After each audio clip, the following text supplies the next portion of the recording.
We never pronounce things wrong. What are you talking about? May the 5th be Nick. May the 5th be me? Yeah, what is it? What? Oh. Revenge of the 5th. Revenge of the 5th. Revenge of the 5th. Joe, did you see the White House dropped a AI picture of Donald Trump as a Jedi on May the 4th? Guess what color lightsaber the White House gave him? Was it red? It was red. Bye, Stank. We're still on the phone with Stank. Stank chortles. Yeah, Stank's like, yeah, cool. We have a live audience here today. They were like, hey, we have unlimited iterations. Nobody's asking for this or trying to get this pushed out. Let's make him a Sith. Dude, what are we doing? Even policy aside, which is not something you should say about the government. Right but now? like, yeah. On account of, us living in a fascist true. idea state. Yeah, okay, cool. But just in general, when talking about the government, you shouldn't have to be like, policy aside, here's a different gripe. Mm-hmm. Why do we have the least professional government? Why is our government like tweeting out troll shit? Because all we have left is entertainment. Yeah, all we have left, we don't make any of our own stuff. Nothing comes from here anymore. Yeah. It's only entertainment. There's no more bread. It's all circuses. It's literally just circuses. So at this point, we're like, well, fuck. The only way we're gonna win this is a culture war, and we're desperately trying. And like, shout out to Ryan Coogler. Movies are kind of back, apparently. Shout out to Ryan Coogler. I haven't seen Sinners. I know. I also haven't seen Thunderbolts. You're going to goddamn taco night. Otherwise, we could. If we had done this earlier, we still could have done it. We could go after taco night. I box at 11:30. White people taco night. We're getting grocery. What's happening? Wait, hold on. Wait, from stop. The grocery store. Please. We're getting taco shells from the grocery. Do you not know that? No, I don't know what this is. You don't know the white people taco night? What? I think it might have been I think it's a TikTok. I don't think it's a Vine. I want to say it was from the White House. No, maybe. Honestly, I think it was from one of the Try Guys, but it also might have just been somebody that sounded like one of the Try Guys. Who's the Try Guy? Who I've met now multiple times in person. Is it Keith/Grant? That one. Yeah, yes. the one who's like, I can't discern from the College Humor guy. Grant is the College Humor guy. Okay, yes, correct. I think. Yeah. No. I think so, you're right. Is Grant the College Humor guy? I think so, yeah. Okay, and then Keith is the Try Guy? Yeah, both tall, white, big-toothed guys. Yeah. So I think one of them made the white people taco, and it's just a song about like how, did you ever have taco night in your household? Well, no, but Josh. Okay. Every time, and all the time I've known my roommate Josh. Shout out to Santa Fe Seasonings. Fucking Santa Fe Seasonings was putting up triple doubles in my household growing up. Shout out to those taco shells that are flat on the bottom, so you could put them right on your couch. Never had that on your couch. Where are they supposed to go? Plates is a good start. Is plates. You put them anywhere. Wherever you want. On the cat, on the dog. Yeah, I bounce it on my dick sometimes. The choice is yours, brother. Yeah, it is. It's a flat bottom, and so you put it, and it just stays right up. Hey. He doesn't have an ass, but he thinks he does. It's flat. Danny Motta. Man. Anyway. So no taco nights at your house? We had taco nights, but Josh, a funnier story. So my roommate Josh. Who is a vegetarian? Who's a vegetarian? What do you do for tacos? Have you ever had tofu? No, just like, fake meat. They have fake meat. Okay, I guess. Like Impossible ground meat. They're faking the meat. They're faking the meat. It's so funny. They said this meat was impossible. I say, I'm looking at it right now.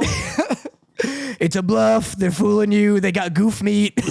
But before we head any further with the pod, guys, today I want to talk to you about our favorite sponsor, Factor. See, Factor understands that we're heading into the busy season with the closing days of summer. And therefore, Factor wants to make sure that you are saving time for yourself to do all the things that you love now in the dog days of summer. So, Factor wants to make sure that every single day you're not doing things like waiting in line or going to the grocery store, but instead living a healthy, convenient, and time-rich life. And you can achieve that with Factor because instead of sitting in a grocery store and trying to figure out what you're going to cook tonight, Factor offers you fresh, never frozen, dietitian approved meals that only require you throw a meal in the microwave for 2 minutes and then Breakfast, lunch, dinner, whenever you want it, that meal is taken care of. That's right. Instead of going to the grocery store or dragging your kid to the grocery store to come with you and making some hassle about them wanting chocolate bars and you needing broccoli, all you need to do is trust Factor to hook you up with dietitian approved, mostly 550 calorie and under meals that not only make sure that your time is saved, but also that you're preserving the level of flavor that you deserve. And Factor will never make you feel like you don't have an option, because every single week, Factor offers you 34 plus options to order for the week, all of which are dietitian approved, healthy, and packed with flavor. And all of those meals are delivered directly to your door, bringing convenience and sustenance directly to you. So what are you guys waiting for? Head to factormeals.com/otakus50 to get 50% off your order today. That is factormeals.com/otakus50 to get 50% off your meals today. It's time to save time, eat well, and enjoy our lives.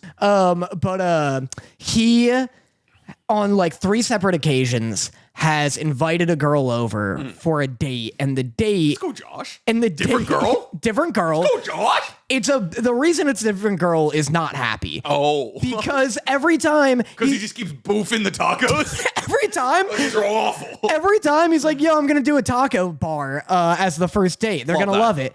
Makes a big like taco bar spread. It's like bunch of bowls, At little your like, house. At First our house. dates at the house is crazy. At go get dinner. Go get lunch. Well, you know, it's like you want to watch a movie and progress things. That's a man That is a man horror move for sure. Fucking shout out to Josh. Oh my god. But he's like, I'm gonna do a taco bar. They come in a little buffet style. You do like your stations. You make a taco.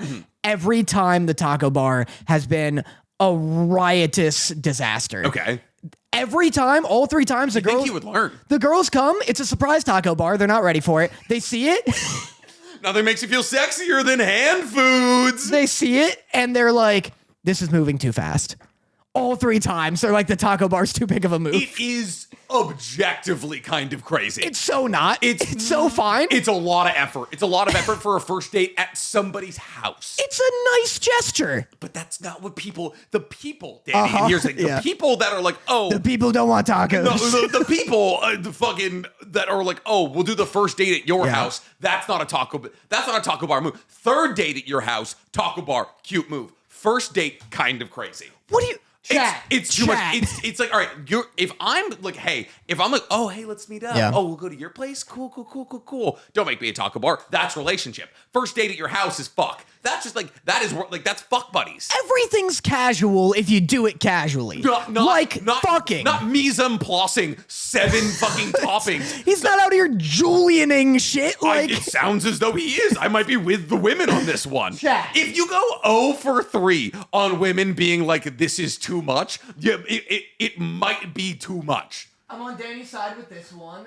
Okay, but our chat are relationship people. These are loved individuals. I'm with Danny. Taco bar sounds fun as hell. LO, the girls are like, first date at house, no. All the guys say it's okay. I feel like the women agree with Nick and the men agree with Danny. Listen, I think it's a very sweet thing that Josh is trying to accomplish by making this, not only preparing all this, but also putting a red flag? This is a crazy 50-50 split. It's kind of a fuckboy move. What's the red flag? Is the fact that like, oh, look how prepped I am for a woman coming over. Because he's got to play. I don't like if you have a play. Forgetting first off, I haven't been on the market since I was 22. Okay. But like, if you have a play, you're like, oh yeah, I invite girls over. We do taco night, and then the movie breaks down a little bit, and then it's bound. For sure, that sounds like a great night to me. That. If you have a move, that's a classic red flag. Yeah. I didn't have a move. I would just invite girls over. If they came over, I'd be like, cool, this probably isn't going to be relationship material. And then we'd be done after 2 months. I like the idea, too, that he's like, yo, I'm going to make my famous ass blaster tacos. Yeah, he's like, just like a hot sauce everywhere, dog. Oh my God, she's not optional. She's going to feel me tomorrow. Just kidding, just my cooking. Red flag is wild. Thanks. I'm single as fuck, Nick. Don't put me in a box where I'm loved and valued. Listen, hey guys, I'm not saying this isn't a cute move. I'm not even saying I wouldn't do it. All right, I'm saying I can understand where the women are coming from because it's a lot of effort for a first date at somebody's shared home. Mind you. First date at house, then a full taco bar is kind of insane. It's too much.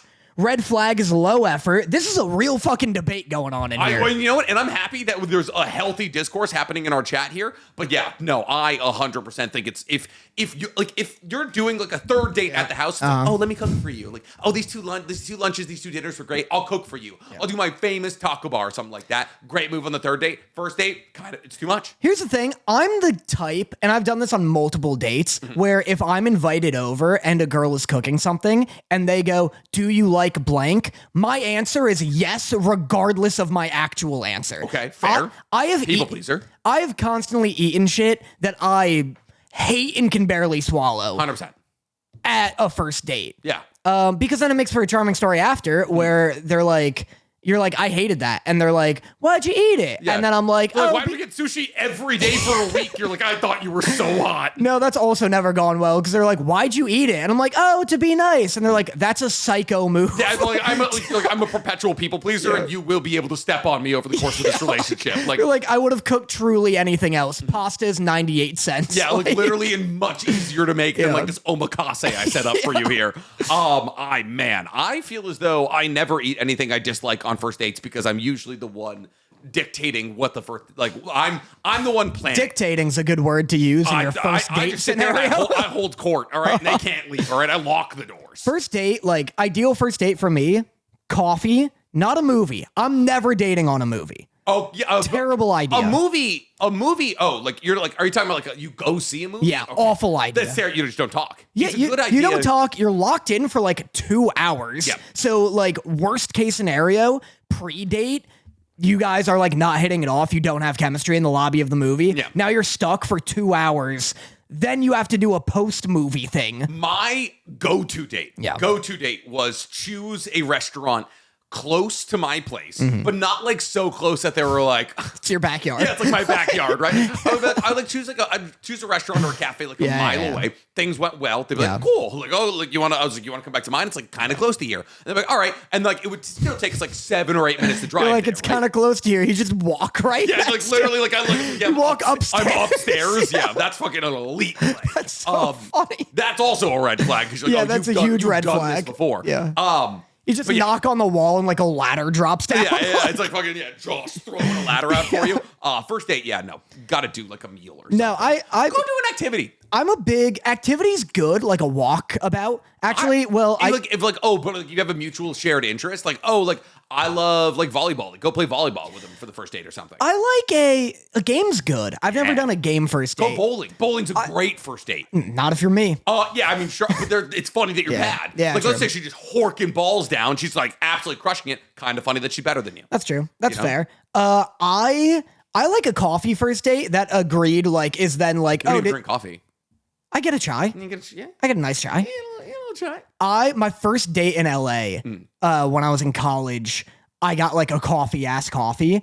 Never drink coffee. Never did prior. Never do now. You got a chai and she was like, why are you being a bitch? And you're like, oh, fuck, okay. She was, she brought me to like a coffee spot because she was like from LA. I was there for like a month. And she was like, oh, you gotta get this like dark roast coffee. And I'm like, okay. God. Dude, I was. How do you stand up straight with no backbone? I had bees in my head. I was buzzing like I was 6 honey sticks in. You were pacing around or doing fucking improv. Like, I think I'm good at this. Am I good at this? I'm sitting there like, She's been gone for 2 hours. Like, I actually am not doing this like to do a Wolf of Wall Street thing. I don't think my heart's beating. Yeah, I'm trying to restart I feel like I'm manually beating my own heart. I close my eyes and start. I open them. It's dark out. She's gone. I'm like, what happened? Your fucking knuckles are bloody. like to your rib cage. Dude, I was buzzing. I was freaked out. I was like, hey, is coffee like different out here? And she's like, no. It's like, this is drugs, right? Yeah. This is drugs. Please tell me this is drugs. I was literally like, you know how like they used to put cocaine in Coca-Cola? Yeah. Like, is that coffee here? Are you a coke addict? Is that what's happening here? I can't feel my fingers. I've been on multiple like hiking dates. Oh, it's terrible. Terrible Awful, for you. awful You are idea. not a hiker. but I could hold my own in a hike. It's just being locked into something is a bad idea. Wild that the women invited you on a hiking date. Any woman that invites a man their first meeting on a hiking date, too athletic for me. Well, fair. They could easily they saw your frame and they're like, well, if things go sour, I can get away from this guy. That's fair. They're not inviting some 6'5" fucking ripped out dude to a hiking, like a first hike meet. I've been on a couple hiking dates, but the issue is like getting locked in to like a 2 to 3 hour potentially bad, like no chemistry date. I took a hike up Griffith with a girl I had no chemistry with. Brutal. Long hike. Steep hike. Hot hike. Fucking center of Hollywood hike. That's why coffee's the best, because like you finish the coffee and then you're like, all right, this is fine. We're not compatible. I'm out of here. Yeah.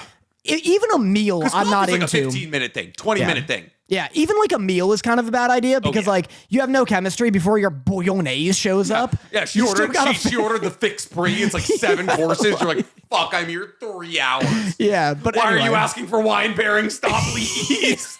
I'm unemployed. Stop sampling. Anyway, we should move on.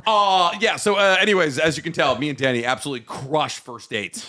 Bad. So yeah, that's why me and Danny have stayed out of the market for years now, because bowling is a terrible first date. Bowling's literally the best first date maybe in existence. It's just if it's just the two of you, there's no time to talk. That's so fair because you're constantly up at bat. Simply bowl slower. I don't like.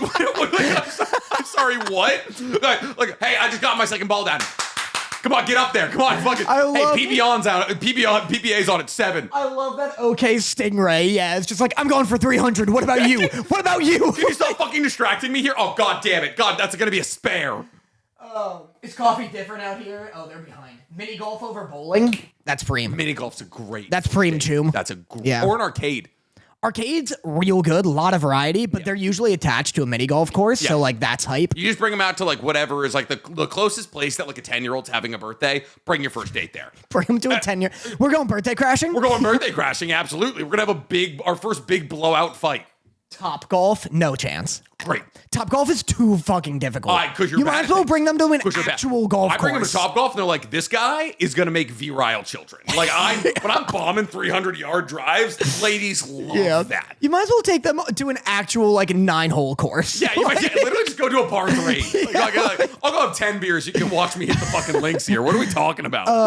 That'd be so funny to be like, yo, first date, you want to go to the golf course? Like, all right, sure. That's a little unconventional, but like he seems confident. By the way, can Devin come? Yeah, it's like 8 guys. They're like fucking putting beers in their golf cart. Here, you drive the cart. We're all gonna be way too drunk to do it. Babe, we're trying to close this deal. Is it cool I call you babe? I forgot your name. This is my new girlfriend. And she's like, what's going on here? Honestly, crazy. That might work on some girls if we're being real. Bringing them to a deal closing golf. If you bring them, I'm willing to bet there is a fair amount of women out there that if you just invited them to like a boys' golf day and you're like, hey, you drive the car, it's going to be too drunk, and then you're like, this is my girlfriend to everybody. I'm not saying it's a high hit rate. Yeah. I'm saying 25% hit rate on that. They probably want like a mixed gender ratio. Yeah. Oh, so you invite female? No, too much competition. What are you talking about? Because then you're with the guys. Well, but you don't bring like a bunch of Tinder dates. Have you ever heard about people doing that? Where they hit up a bunch of people on Tinder and like meet me at this place, and then they basically just run like The Bachelor. That's crazy. Does it go well? I got a friend who got caught up in this in Boston. He was like, I went to meet this girl, and there was 15 other guys waiting for her, and she announces like, today you're going to be competing to see who gets to date me. And he was like, I'm fucking leaving. What? Whoa. Yeah, it was crazy. The only way that that's acceptable is if all runner-ups get like a cash prize and you get more money the closer you like. Pretty good, Mr. Beast Games it. Yeah, that's the only way it's not fucked, because if I drive out there, I'm like hurt that like, oh, this is fucked. I thought like we had a little connection. If she's like, no, this will be a fun game actually, and then you have a story. Mad. You get I'm roped into fine. You get raped into like a, I'm sorry, what now? Roped? Hello? You get roped into a game show. Very different afternoons. Very, very different afternoons. You're roped into a game show. Yeah. Yeah, that would be fucking awesome. At least cover my gas. At least cover my Uber right there and back here. I was planning on getting shitty. Yeah, she's like, meet me at this bar. Bring receipts. What? Yeah, like, I'm sorry. Bring your receipts and odometer. Yeah. Look for the PA holding a clipboard in the beginning. You're like, I'm sorry, huh? Like if she's like, oh, by the way, there are physical prizes, and it ranges from like a keychain to like $600, or like a dope ass fishing rod or something. Yeah. Like give me something random. Yeah, exactly. Give me like folding beach chairs. Here's one ticket to China. Like, okay, one ticket to somewhere in China. You're like, cool. I'm in Western China, please. Before you guys go any further with me and Danny there, I want to talk to you about the sponsor of today's episode, Turtle Beach. You guys remember the feeling of booting up your favorite game for the first time in a little while with your buddies? Yeah. Turtle Beach is trying to bring that feeling back to you right now. See, Turtle Beach understands that gaming isn't just something you do. It's an entire experience. And as we all know, or at least I know from my late night Rainbow Six sessions, the right headset makes all the difference. And I know personally that Turtle Beach's Gen 3 700 stealth set has been instrumental in me gaming at my top possible level. See, the audio of this headset is rich, the surround sound is immersive, and the battery life is 80 hours. 80. Not to mention the days of a crackly mic are long gone. See, for the longest time, I believed a headset was a headset. They all played volume to my ears. I listened to that volume. I played the game. However, I noticed with those headsets, sometimes my ears got uncomfortable. They left a dent in the top of my head, and I didn't hear that guy walking up behind me. How? Not to mention they were all wired, and if they were wireless, they were basically wired with how often I had to charge them. That was until Turtle Beach's new Gen 3 700 stealth headset came into my life. Now when I'm dropping competitive in Rainbow Six Siege, I can hear footsteps a half-mile away. Sometimes I'm unsure whether or not I'm playing the game fairly, but I'll tell you right now, my teammates appreciate it. On top of that, if I hypothetically need to walk away from my computer for a second to let my dogs out, grab some water, or grab some late-night munchies, my 80-hour battery life that doesn't have me tied to my computer through a cord allows for me to keep my headphones on and stay in the Discord call so I can know that the next round is starting. It goes even further than that. The Stealth 700 has the industry's first ever dual wireless crossplay system, allowing for you to easily switch between listening to your console or your PC with just the click of a button. And it gets even better. While connected to the console, the Stealth 700 is also able to connect to your phone, so you can listen to music or pick up phone calls. But Turtle Beach doesn't just have amazing headsets, they also have incredible gaming accessories that are all incredibly high quality, but don't come in at prices that break the bank. So what are you guys waiting for? Head to turtlebeach.com and use code Otakus for 10% off your whole order. That's 10% off your whole order using code Otakus at turtlebeach.com. After your purchase, they're going to ask you who sent you on over to them, so make sure you tell them it was me and Danny. We want them to know it was us that gave you the complete immersive gaming experience. Anyway, should we move on? Because I did have a different cold open. Yeah. I had a boxing sparring match today, as I do like every Monday, but usually it's been good because you get out all your aggression before you come here, so you don't bring in any of it to the pod. Yeah, exactly. The second I'm done boxing, I'm gonna be fucking like you when Dorothy's gone for too long. I have angry and mean. Been pretty good. You've been behaving. I've been pretty good. Yeah, you have. Listen, I've been in my gooning bag. That's why I've realized it's a healthy mix of, 2 for days. Yeah, you gotta unload. I did. Well, I don't know why that derailed me so hard. I'm sorry. But I've been training. I do it in that chair. I go, I'm Danny. I go, I'm Danny. I'm Danny. Is great. I'm Dannying it. Guys, I'm Dannying it. I do it with my left hand. I pretend I'm you. You record and you're like, how's it going, boys, girls, and squirrels? I just want to feel it on my tongue. This is my cold open. All right, so you're boxing now? What an actual, I should call the police. You absolutely should, 100%. So every Monday and another 2 days of the week, I spar with my boxing coach, and he sucks. He's so not even close to being fair or teaching me anything. Yeah. He'll be like, today, especially. He's also he also gets his aggression out with you every Monday. He gets his aggression out on me. He pulled an Uncle Rico from Napoleon Dynamite today, where he was fucking ball over the mountain. No, where he's he got lost in it felt like he got lost in the fantasy of man, if I didn't twist my ankle that year, I would have gone pro. Because he was I forget what he said, but he's yeah, you want to stay light on your feet, you throw a feint here and then boom, and he like rocks me in the ribs and he's like, yeah, you got to mix it up. And then just like fucking He's just coaching unloads on me. himself. Yeah, he's like, yeah, here, let me do a Tootsie Roll. Yeah. He's like, that's all you got to do. All you got to do right here. And I'm like, all right. He's teaching you combos by hitting you with them? Yeah, well, because he's like, watch for an uppercut and then capitalize on it. Won't throw an uppercut for the next 3 rounds. Like, as I'm like waiting for the uppercut to come, and then he's like, here, watch, if you do this, bink. But so anyway, so that's my usual sparring experience. It's pretty awful. I never get a hit on him. Yeah. Today he was like, I'm going to bring in my buddy Rob, who I'm also training, and you guys are going to spar against each other because he's southpaw and he's a different man, so it gives you like some more variety. Rob is 6'3" and like 260 pounds. And what a terrible person. The objectively worst person for you to spar. Just an awful idea. Yeah. And he's supposed to spar in your weight class. He's built like a 1940s baseball player, where he's just... Oh, he's got the pugilist build? It's like, where he like kind of looks out of shape, but like he was warming up with Matt and just fucking throwing cannons at him. And he's like... he's warming Rob up and I'm doing jump rope and watching, and Rob is doing like fucking gorilla shit. Like he like gets on the ground and like hits the ground with his gloves, and then he does like a Nixon like and I'm like, Matt, I gotta talk to you in the corner here. I'm like, Matt, listen, you're a smart guy. Yeah. I got a lot of money. We can work something out here. I can just leave. I'll give you the gloves. I swear to God, I don't need them. He's doing crazy shit. He's got like jowls that he's like, he doesn't like smile when he laughs. Like I'm throwing quips and it's like, and he's like, I'm gonna die here today. This is actually where I die here. I'm literally like doing like the fucking full like against my nails. And Matt's like, hey, you're just gonna do body sparring because Rob has like a severe head injury. And I'm like, why is he here then? How's that affect Rob? How's that gonna affect this? How was his mental cognition? How was his what am I looking for here? Impulse control. But thankfully, because I was sweating it out. Like I was watching them spar. I was sparring against Matt. Like we're both warming up, and I was just like not looking at Matt. I'm looking at this dude like doing his stretches, like fucking stretching against the bumper of his car. And like, just like lifting his just like trying to lift his car, just headbutting his hood. Like that's actually how we got the head injury.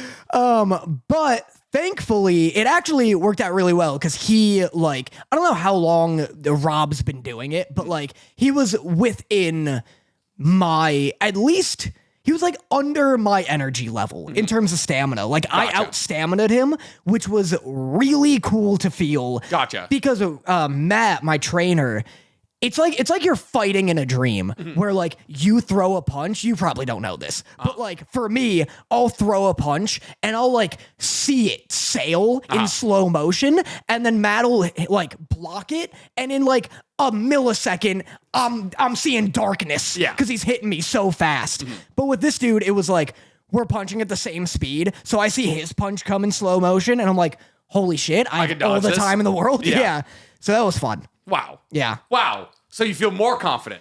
I don't know what you're like, but it was nice knowing that I'm not like... Hey, buddy, I don't know what I'm like. I haven't thrown a punch in like 5 years. It's just nice knowing that I'm not like... I thought there was like something wrong with me. Like every week I'm like, hey, am I improving? Like I don't see myself ever getting as fast as you. Yeah. And it's nice to know I'm not like literally just fucking this up.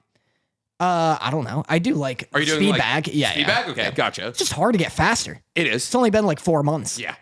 Crazy. Well, I'm proud of you. Thanks. All right, so we got a lot to talk about this week outside of first dates and Danny getting more powerful. Obviously, we got new episodes for Fire Force, Vigilantes, 2B Hero X, Windbreaker, Lazarus, Devil May Cry, and The Last of Us. But before we get into any of those, do we want to do our game? Sure. Or do we want to save our games for later? I feel like game is usually a main event. However, I do fear that we're going to talk about all these shows and then see that it's been 2 hours and 40 minutes and then not do a game. So we should just do our game. I guess we should just do a game. Should we do our Star Wars games or should we do our Spanish games? What do we care about more? Who do we think we have more fans of? Honestly, do we think we have more Spanish fans, Latino fans, or Star Wars fans? definitely Star Wars. You think so? I think right now everyone's posting about Star Wars. Andor's out. May the 4th just happened. And now it's Revenge of the 5th. In terms of like this becoming a TikTok, Star Wars is smarter. Do the Spanish one then. Don't ask me shit if you're gonna be mad at the answer. No, it's okay. I was wondering what we should do tonight. And I heard that Chili's is really dope. And nowhere to sit. I'm doing Family Guy bits at you. Yeah, we can do Who Does It Better. But oh god, okay. So what is this game? Ooh, this is a fun little game. So I believe these games were made by the Batman from our Discord here. Huge. And so shout out to them for making 3 different games for us to play here today. So first up we have a Who Does It Better Star Wars edition. I'm gonna read you guys the rules of this right here as listed out by the Batman. So not really a game where one of the boys wins, more of a share an opinion based game, more like Would You Rather. Below are a series of topics that must state if you believe Star Wars does it better or if the specified anime does it better. So first up, right? Fun. Lots of fun. I want to do this for so many things. We absolutely can. Let's recycle this shit. We have a pseudo producer called the Batman who's always making us games here. So number 1, we have Who Does It Better Fight Scene. Wait, do you want to explain that in kind of TikTok format? Gotcha. You know? Today, celebrate May the 4th and Revenge of the 5th. We're doing Who Does It Better Star Wars Edition, where we put something from Star Wars up against something else similar from anime and say which is better. So first up, we have Who Does It Better Fight Scene, Anakin versus Obi-Wan in Revenge of the Sith, or Sun Jin-Woo versus Igris the Red. Whoa. Whoa, indeed. Here's what I'll say. Okay. Igris versus Sun Jin-Woo doesn't mean anything. It is just a fight that happens at the end of a job change request that eventually, I mean, it does kind of mean something. It leads to Sun It Jin-Woo leads to something. Okay, but so wouldn't you say Anakin versus Obi-Wan leads to something? But I'd also say that the fight itself, other than just being a cool fight, what I've heard from Star Wars fans who defend the choreography and defend the fights is that they're it's not about the choreography, it's about the context. Gotcha. So it's by the time you get to that fight, you've had 3 movies of buildup where these two are partners and friends, and now they're fighting on this fucking volcano planet. Yeah.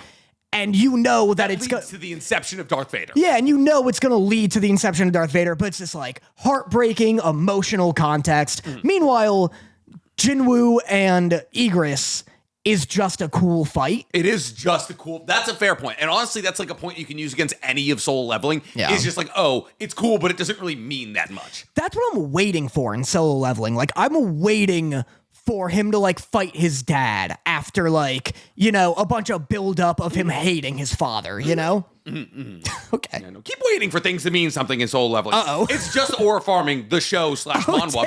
It's just the rest of Soul Leveling is just going to be, it's pretty much the same. Gotcha. So if you like it, you'll continue to like it. The stakes get higher for sure. Right. I wouldn't say that the story gets any objectively better. Right. It is a bunch of the same. I'm also going to go with Anakin versus Obi-Wan because the choreography in that fight is absolutely insane. There's obviously the iconic, Eye of the High Ground scene. If I had to reference one scene from Igris versus Jinwoo, I don't maybe them dropping the swords. Honestly, is pretty fucking hard. Yeah. And then just being all right, let's square up kind of thing, and then Jinwoo crushing Igris's brain in. It's close though, but I do think Anakin versus Obi-Wan is going to have to take that one. Eye of the High Ground is a good point too, because there are no I'm never gonna reference the Igris fight. I reference it whenever I want to talk about a well choreographed hype fight that I was when I was talking about why you should watch Wistoria, which you still haven't done. I'm chipping away. He fought the Black Viper, so episode 2. Ooh, wow, look at you. But I was every single episode has an Igris the Blood Red level fight. Yeah. I use that as the metric below, I say Maharaga Sukuna is probably the best fight I've seen in recent years kind of thing. So I'm that, it's levels. That's SS tier. Yeah. Igris versus Jinwoo's S tier, that well, kind that's, of thing. JJK is such a bad comparison. Or if you compare Solo Leveling to JJK, Solo Leveling comes out looking bad. Yeah. Because season 2 of JJK is all really cool fights that at least almost mean something. Yeah. Like the Star Wars 100%. one. So yeah. So I'm going with, are you going with Anakin? No, Yeah. All right, cool. Next up, we have Who Does It Better villains. Star Wars villains, i.e. Vader, Palpatine, Dooku, Grievous, Maul, or Dooku. Dooku We'll get comments. It should have been Dooku. Count It should have been. Dooku. Oh, it should have been 1-0 then. Well, maybe they wrote it wrong. Dooku. Dooku. Wait, I'm like, what did I say? Schmouch Did I say Doku? Yeah, Doku. I said Doku? Yeah. Doku Literature Club. Doku definitely is. Well, Doki. Doki. I'm sorry. That's 1-0. I don't know. Doki is 1-0. Anyways, who does it better? Star Wars villains or Naruto villains, i.e. Orochimaru, Obito, Madara, Pain, Kaguya? It's gotta be Naruto, right? Naruto, It's right? gotta be. All right, here's the thing. I would say out of all of the villains, every villain that he lists is really good, obviously. I think Grievous is technically the weakest out of all of these villains. Not saying Grievous is a bad villain. Maul is like what I would assume to be, outside of Vader, probably the community's favorite. Because of Clone Wars. I was gonna say, if you only go by movies, which I feel like is fair. Like, I hate when you're like, 100%. oh, this is lame in Star Wars. I mean, What do you mean you don't like Bucky? You didn't like him in the 3 TV shows he's been in? Yeah, dude, I watched the fucking movies. It's like, oh, you didn't read this comic series from 2006? Like, Yeah. no, I was being a child. Like, so yeah, we'll stick strictly to like movies and like stuff we've seen. I think Pain clears literally all of them. I think like, from a solo ideology standpoint, I think Pain is... Because, like, I think the only person that gives Pain, like, oh, if you want to be like, oh, Vader's, like he's so sick looking. Like, I get that. And I get that Vader has, like, a cool storyline of turning into the darkness, being, like, this prodigal child. But that's literally also Nagato's backstory. Like, Darth Vader and Nagato almost have the exact same backstory in that they're both raised as, like, literal prodigies by some of the most powerful people in the universe. And they both turn to, like, what is effectively the dark side. When they fall out of love with the system that was raising them into this, like, supposed prodigy, right? Yeah. I never understood people saying that Vader is like one of the all-time best villains without the prequels. Like, I know people who don't like the prequels and are like, yeah, Vader, like episodes 4 through 6, like that's still one of the best all-time villains. I wouldn't ever say that Vader is one of the best villains. I would say he's one of the most prolific. Yeah, like he's iconic. Like people recognize him. Like, I feel like you can't talk about villainy without Darth Vader. Yeah. But I wouldn't be like, oh, he's my favorite written antagonist of all time. Right, I would never that's say fair. That. So I'm gonna go with Naruto in this one. Yeah, I agree. Also, I had an interesting thing that I wish I said with like the comic stuff. Okay. Would you agree if anyone gives us like pushback on like that we're only It's Star Wars, talking they'll be super chill. Well, like if nice. Thanks. If anyone gives us pushback on like, oh, we're only covering movie stuff, wouldn't you say that that's the same as us not including like light novel stuff? 100%. Yeah, exactly. Like, if you want to talk about like Akatsuki Hiden, I can get into like the dynamics of Conan and Nagato's relationship, but I'm not going to because nobody's read Akatsuki fucking Hiden. You know? I'm not gonna talk about Blood Prison because it's a non-canon movie that involves the Akatsuki. Right. Like, oh, you guys don't understand the real arcs of these characters in the third worst Naruto movie. Actually, Blood Prison is kind of fun. Anyways, yes, 100%. Like, we're talking about like main content here. All right, so who does it better? Source. Oh, I'm sorry, I skipped one accidentally here. Who does it better? World building, Star Wars world building, or One Piece world building? You know what sucks? This is where I might have to include shit like Andor. 100%, because like there's a bunch of like the periphery of the main content. I feel like is where Star Wars does the majority of its world building, right? But this is also where I falter because I'm not like the world's biggest Star Wars. You know what though? But Star Wars is constantly fumbling its own shit with like retcons and midichlorians and like. Yeah. I'm high on Andor right now. I fucking love Andor, and I think it's like the best piece of Star Wars media in like years. Probably since like what, Rogue One? Yeah, I guess so. Yeah. Which makes sense. Rogue One is very fucking good, but it's also like not like, everything they've done focused on Jedis in the last like not decade. Great. Bad. Andor's so good at the Obi-Wan show people liked.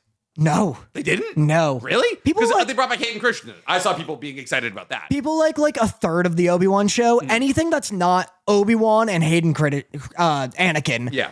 Like literally facing off and doing stuff, people hate. It's Really? it's like 50 to 60% crap.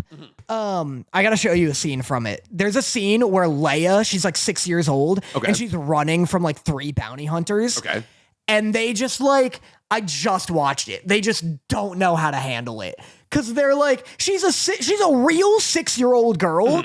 And so she takes off running, and you see all of the adult bounty hunters do that run you do when you're chasing a kid. Yeah, where you have to kind of do like a waddle to not grab them instantly. Yeah. And she'll like run across a corner and like duck under a branch. And then the bounty hunter sees his branch coming from like 10 yards away and then just beams against So they're it. just doing like It's Camp Three Lapoons. Stooges shit. Yeah, Yeah. they're literally just doing like actual physical comedy. Yeah, Love it's that. awesome. Love that Anyway, for them. I think and then I'll let you talk. Okay. As our podcast goes. Okay. Andor has like good quote unquote world building, but I would say that Andor's strength is that it takes stuff that's Star Warsy and makes it un-Star Warsy. Mm-hmm. So it's like, oh, the Empire is this like fantastical, like, Nazi Germany analog. And then they bring it into like, oh, what's their clerical work like? You know, what's an awkward dinner date with mom like? Yeah. And so it's like, it's less world building and more grounding that it's doing. I think. I would say from a sheer content perspective that Star Wars probably has One Piece cleared. Really? Well, One Piece is like the manga, and then there's the movies. But like it's really just the main core line, which is mostly almost entirely focused on the Red Line. Or the Grand Line. Like you get some content from the East Blue. Yeah. You meet people from the North Blue and the South Blue and all that. But like really it's mostly just the Grand Line. And while what I do think One Piece is trying to accomplish is incredibly novel, like the fact that there is like One Piece has built a world.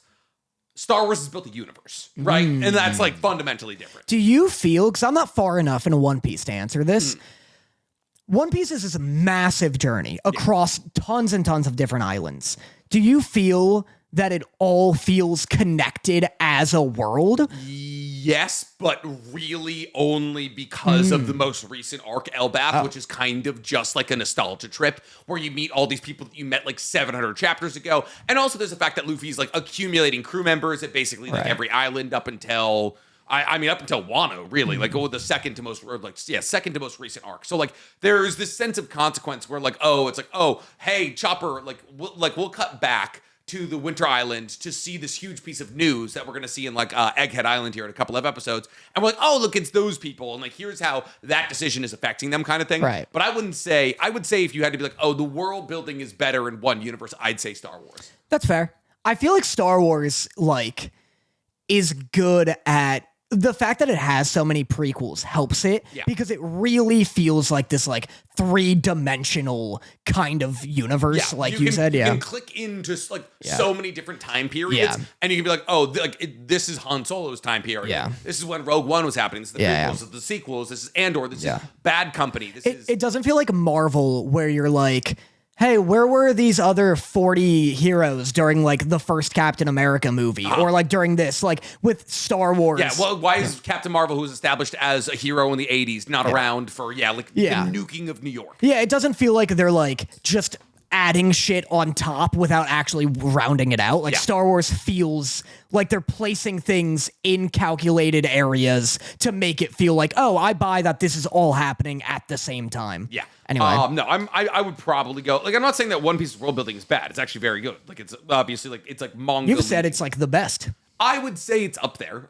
It's top 3 for sure. To me, like, length doesn't necessarily indicate world building. Yeah. Like I'd say a lot of people's argument for One Piece's world building is the fact that it's now 1,170 chapters long. Like inherently, some world is going to be built out in there. Oda is a really good at like foreshadowing and that kind of thing, but I'm not going to say he's like the world's greatest world builder. Who does it better? Score/soundtrack, Star Wars or Jujutsu Kaisen? OP and endings included. Oh, Star Wars. Star Wars, right? Hans Zimmer. Other than you, it's not. It's not John Williams, I think. Is it? Yeah, I think. John Williams, the piano guy? I think it's John Williams. Are you thinking of Elton John? I'm not thinking of Elton John. Okay. John Williams, the guy who made Tarzan's. No, that's No, what's his name? That is that. Not Gene Simmons. He's from Genesis. Phil Collins. Phil Collins. Yeah. That's who I'm thinking of. God, I wish Phil Collins did the Star Wars. Could you imagine? Star Wars composer is John Williams. You're right. Yeah. Okay. Wow. Very impressive. Yeah, I know John Williams, Hans Zimmer, and Danny Elfman. Those are mine. go-to. I would say Star Wars is just way more iconic. It's just so other than You Are My Special, I don't know any other. It's the objectively wrong one to remember. It's so good. It's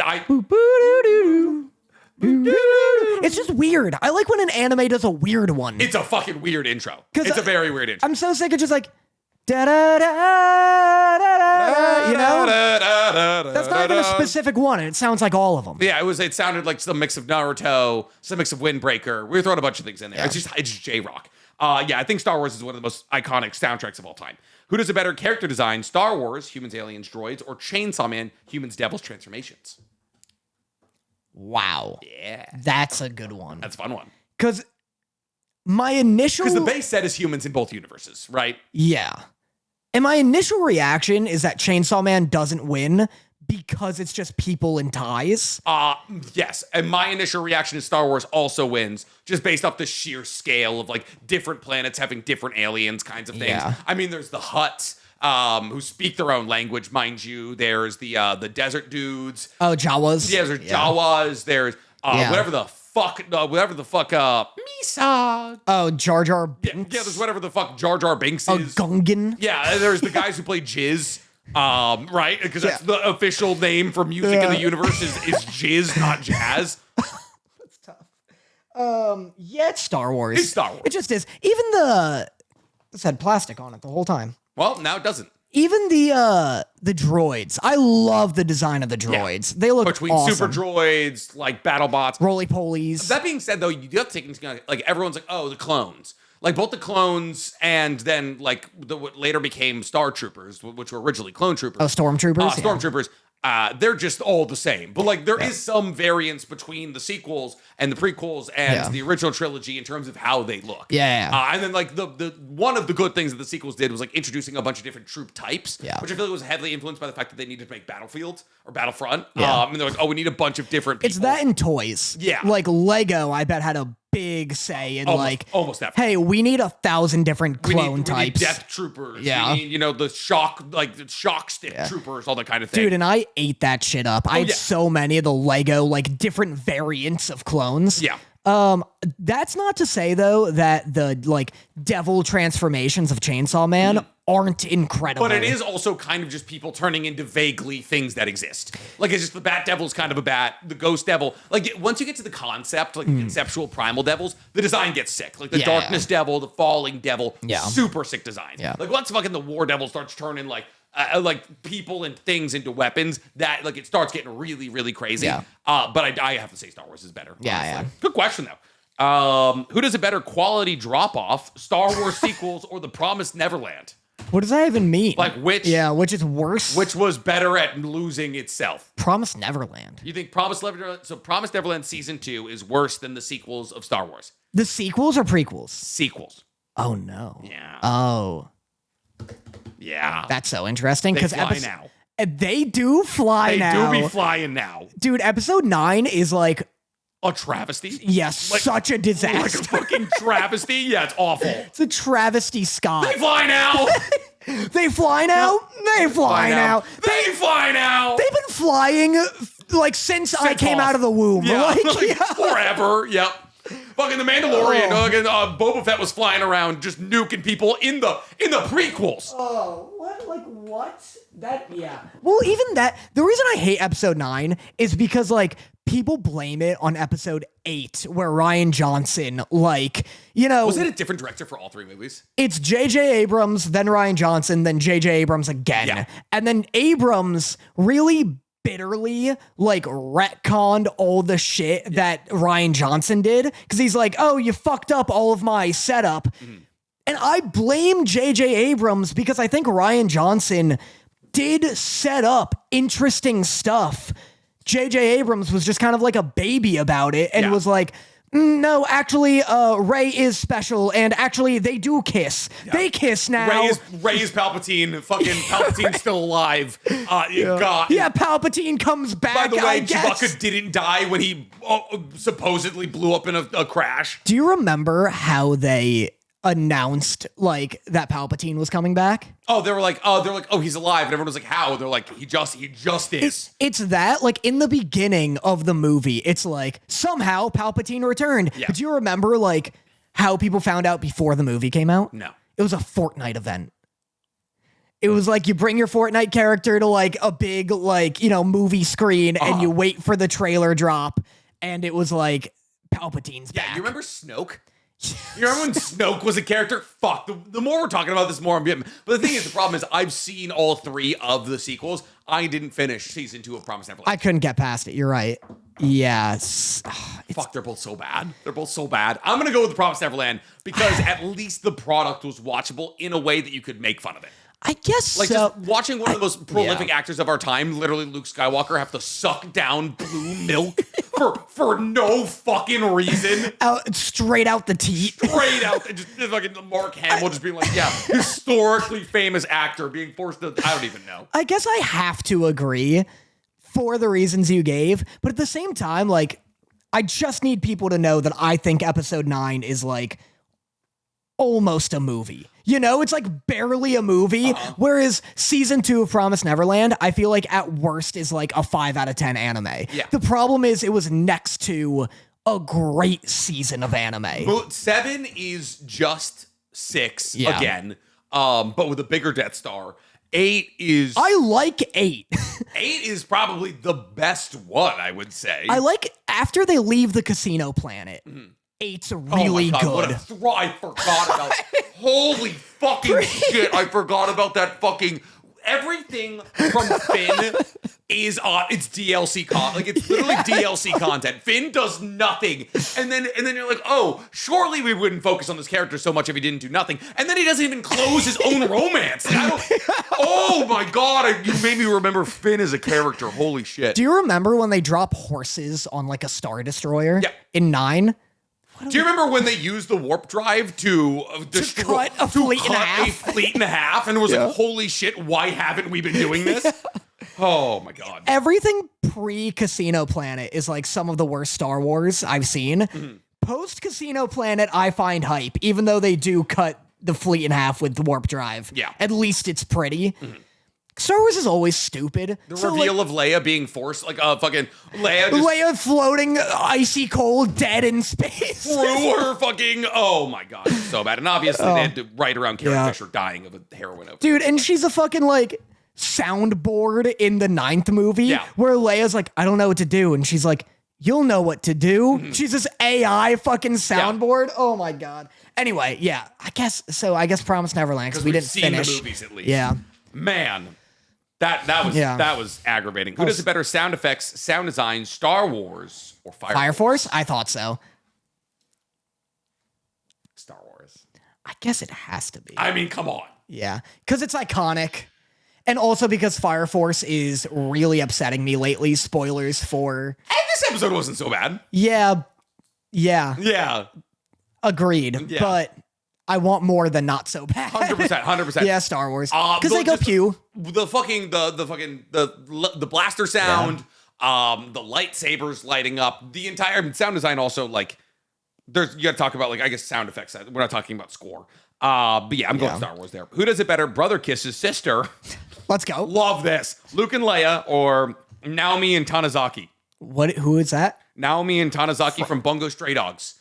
Oh. Yeah. We get a kiss in Star Wars. Oh, yeah. They don't kiss. They just like very clearly are like, oh, we fuck back at home kind of thing. So I guess by default, Leia and Luke and Leia have a better kiss. Oh. But then they're real cool about being like, and that's it. You're my sister now. They get over it so immediately, and Han Solo's like, "I'm gonna fuck your sister," and he's like, "That's I had plans at one point, but I guess we're not. I guess we're not doing it anymore." Yeah. Man. Han's like, "I'm gonna have sex with your sister," and Luke's like, "She's hot." I thought. Fucking you and me both, brother. We've tried. It's so funny too because it's like people are like, "Oh, that's so weird." Like, hey, it's space. Crazy things happen in space. Crazier things have happened in space. It's just like they're not humans, you know? They're fucking space people. Like, If George Lucas was like, oh, they're sister and brother and they kiss, I'd be like, that's weird, but I'm not a space person. You're like, but also they have these things called like these microscopic bugs that let them control things with their minds. And you're like, let them kiss, I guess. I don't know. I'd find Luke kissing Leia as weird as Luke kissing Jar Jar Binks, you know? Get him in there. I'd watch that video. Are you kidding me? They're both consenting adults, maybe. I don't know. Jar Jar could be like an infant in his culture. Who fucking knows? Yeah. Who does it better? Plot twist. Spoilers. Luke, I am your father, or Itachi was never evil. Here's the thing. Okay. I came out of the womb knowing Vader was Luke's father. I mean, it happened in the 70s. Yeah, so I don't know what it's like to live in a world where you're watching Vader and you're like, oh. Yeah, exactly. Dude, that must have been crazy, though. Could you imagine? I know. Well, was it? That's what I wasn't alive in the 70s. I have no idea. I know. My mom was like, I think not even 20 when the third movie came out. What are you looking at our chat filled with 18-year-olds to see what they thought of the 70s? If there's anybody in this chat who can answer that question, it's your mother. I was just wondering. I've asked my dad this, says Aaron. Yeah, I wonder if I feel like everyone. My mom definitely hasn't seen it. Oh, she doesn't know. No, my mom was everyone like a Beatles knows. Red Hot Chili Peppers girl growing up. It's just like I can't imagine. I feel like everyone our age can't imagine. Call my mom and ask her. Call her. All right. Call mom. Aaron said her dad or their dad said it was crazy. I've asked my brother. According to my brother, it was nuts. He cried. That's what? I mean, if you speak German, his name is a spoiler. He's Darth Father. Is he really? Yeah, Vader in German is father. Brutal. Told you. Mom only picks up like 50% of the time. Call someone else's mom. Someone put their mom's phone number. I call Karen? I have Karen's phone. She'll love that. Do I have Karen? I actually don't have Karen's phone number, I don't think. Nick's mom. The guy, hey, she's a loving lady. How dare you? Should I call Richard? Yeah, call Richard. Oh, there's mom. Oh. Hi, mom. All right, so me and Danny are on the podcast right now. And we're talking about Star Wars. And we're like, oh, growing up, we always knew that Darth Vader was Luke's father because it happened in the 70s. But you were alive in the 70s. Did you go see Star Wars in theaters? I did not. I was not a Star Wars fan. I told you. I Damn. told you this. See, she's the wrong person to ask. Who's the oldest person we know? Who's the oldest person we know? All right, I love you. Thank you. Love you.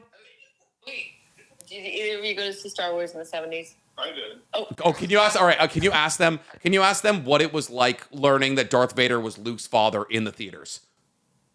Yes. 1976. What was like? What happened to the theater? Was it chaos? Was it chaos? Yeah. I think you had a moment of I don't think it was chaos. It was more of a moment of like wow, Yeah. Like Rocky Horror Picture Show. Yeah, Rocky Horror Picture Show was actually a cult film that in this area that was played every Saturday. It was pretty low key. We were pretty chill in the 70s. Yeah, everyone was super chill. Gotcha. The weed wasn't nearly as strong. Yeah. All right. Well, thank you, Mama. We're getting back to the pod here. I love you. Great storytellers. That was peak old people on a podcast. Let me sit you down here. Dude, I love when you're like, hey, can I ask you about this thing that happened in the past? It happened around 1973. And they'll they're go, like, you gotta turn left on Sepulveda. I love when they just like parrot the date, the year back. You're like, yep, about 19. Yeah, how was it? But can you tell me how it was? The directions thing is so relatable too. Yeah, My dad's like go that. right on, go right. Once you see the red building, go left. And I'm like, give me the fucking address, please. He's like, I don't know the address. I know it's general vibe. Oh, that's so funny. All right, so I think we have to go with Itachi was never evil. Sure. I guess. Because everybody since the fucking 80s has known this. Well, actually, I also didn't experience that. That was one that was just told to me. So, like, was that crazy in the anime community? Yeah, absolutely. I'm sorry. I was telling my mom to thank her friend for me. Nice. As we roast him for being old. She'll never see this. Thank you, friend, for me. When Itachi got revealed as like, oh, he's not like, there is a couple of big reveals in Naruto. It's like, oh, fucking like Toby is Obito, but people saw that coming. And then like, oh, Itachi, like that one was actually like that was a Hail Mary because there was like no indicators that Itachi was anything less than like just straight up fucking evil. And a lot of people think it was like Kishimoto just added it in. Yeah. Like he wasn't writing Itachi in chapter like I don't know, 40 or Yeah. so when he shows up. Not even. He doesn't show up to like chapter 70. He was like writing him in like chapter 70 being like, oh, this is going to be a good guy down the line. Yeah, People just right. think like, oh, he like retconned a bunch of shit and he was like, we got to make Itachi a fucking good guy. Right. Interesting. Yeah. I wish when you were talking to that guy and he was like, did they go crazy? Or like, yeah, like did they go chicken jockey? Yeah. Like just really He was like, I was actually just at the Minecraft. Like that's when he leans Yeah. in. He's like, I was just at the Minecraft movie. just really zoomered him. The theater experience was nothing compared to the Minecraft movie. All right, so we're going with Yeah. fucking Itachi. All right, who does it better? White-haired sensei teaches novices with important parents. Ben Kenobi with Luke Skywalker, or Gojo with Yuji Itadori? I'll ask you this. Uh huh. How much does Gojo even really interact with Yuji? Barely even ever. And I'll ask you this. He has him sit down, watch the movies, and is like, control your cursed energy. He sits him down, watches some movies, and then leaves the room. Yeah. Now I'll ask you this. How much time does Ben Kenobi really spend with With Luke? Luke Skywalker outside of Luke being like, I gotta kill this fucking kid. You know what? Here's the thing. Only one of them tries to kill their student, and that's Luke Skywalker. Yeah. Yeah. But I feel like, does anyone really, when they think Gojo, do they really think of his relationship with Yuji? No, if anything, they would think of his relationship with Megami. Yeah, so like I'd give it to Luke Obi-Wan, Skywalker. yeah. Probably. Yeah, He tried. You yeah. know, he tried to. when people think Obi-Wan, at least like when they're not thinking of the prequels, like they're either thinking Obi-Wan and Luke or Obi-Wan and Anakin. Like Obi-Wan is a character of relationships. Yeah. So anyway. Last one here. Who does a better character arc? Anakin/Vader or Eren Yeager? That's a curveball because I don't really care about either. Fair and honest, and they're both like bad people who Yeah. like. No, I would say Eren caves under way more pressure than Anakin does. The pressure to turn Anakin, and like, listen, I know there's a Star Wars fan who's going to be out there like, Anakin didn't turn to the dark side because he wanted to. It's because the Force is a balancing force, and therefore Anakin has a great power because the Jedi were so incredibly powerful at the time, had to swing to the dark side because it always has. That's why gray Jedi exist. That's why Rey became a gray Jedi. That's why she had a yellow lightsaber at the end because she was such a powerful force that if she was to swing to the side of the Sith or the side of the Jedi, that she would actually misbalance the Force. Fuck you. I know it as well as you do. I just don't talk about it. Yeah, holy shit. That was crazy. I have to know everything about everything, Danny. It's literally an affliction. That was so much. So people will be like, oh, Anakin didn't like cave under any force. It was like quite literally the universe that pushed him to the side of the bad. But I feel like Eren has a much tougher journey. Eren literally gets access to Future Sight and sees, oh fuck, I kill everybody. And also there's nothing I can do about it. Yeah. That's crazy. Who's the whinier one, would you say? That's a better question, This right? is why we have a podcast together, Danny. Fucking, I don't know who's if we've like always the been the same bigger person bitch? or we just mind melded over years of doing this.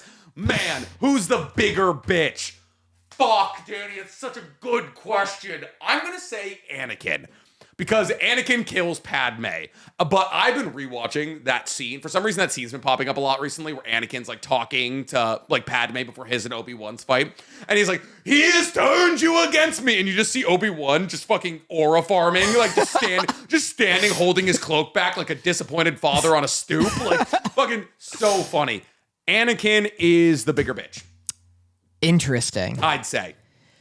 Yeah, but I really like, I don't know why I can't pick one because they're just both insufferable to me. 100%. In terms of just the whininess. I feel like, But Anakin is also redeemed in the end. Eren isn't. here's what I'll say. Anakin, that's true. That is true. Yeah. And also Anakin is like going up against a government he genuinely believes is like fucking up the galaxy. Whereas Eren is just kind of being like a defeatist baby. Yeah. And He's like, if I don't kill them all, they'll kill me. Kind of thing. yeah. And then at the end he cries and he's like, I just wanted to kill everyone. Well, but Eren does go to the side of say let's say evil to save the people he loves. Yeah. Anakin doesn't do it for that reason. But he does it to be like, He rallies against the system. yeah, which is cool. But he rallies against the system for himself, kind of. Yeah. Eren rallies against the system for his loved ones. Yeah. Which to me makes him less insufferable. Eren's less insufferable. Yes. Interesting. Yeah. You know what? This may be the first one we disagree on. I think I'll give but we're talking about arc. So like I would say Aaron has a better character arc on account of the fact that he's less insufferable than Anakin. I guess I'll give it to Anakin. So you think Anakin's more sufferable than Yeah, Aaron? this is the only one we divert on. We really did agree on all of these. That was so much fun. Yeah, I like that a lot. That was great. All right, should we do the anime from the Spanish dub, or should we just get? We're doing 2. We should probably get into anime. It's been an hour shit here. Yeah. Fuck, that was fun. I enjoyed that. Batman, you crushed that. Let's do that again. That was a lot of fun. All right, so what do we want to start with here? You want to, since we already talked about it, you want to talk about Fire Force? Sure. Yeah. Yeah. What's going on, Dan? Every week, I say, you know what? Next week is going to be the one Fire Force pops This off. was the best episode of the season. Yeah, it was, but it was still just fine, wasn't it? Okay, but why was it just fine? Well, because the chat fucked me up. Okay. Because chat was like, Arthur versus Dragon is going to break the internet. Okay. And I love the concept. Objectively, it should have.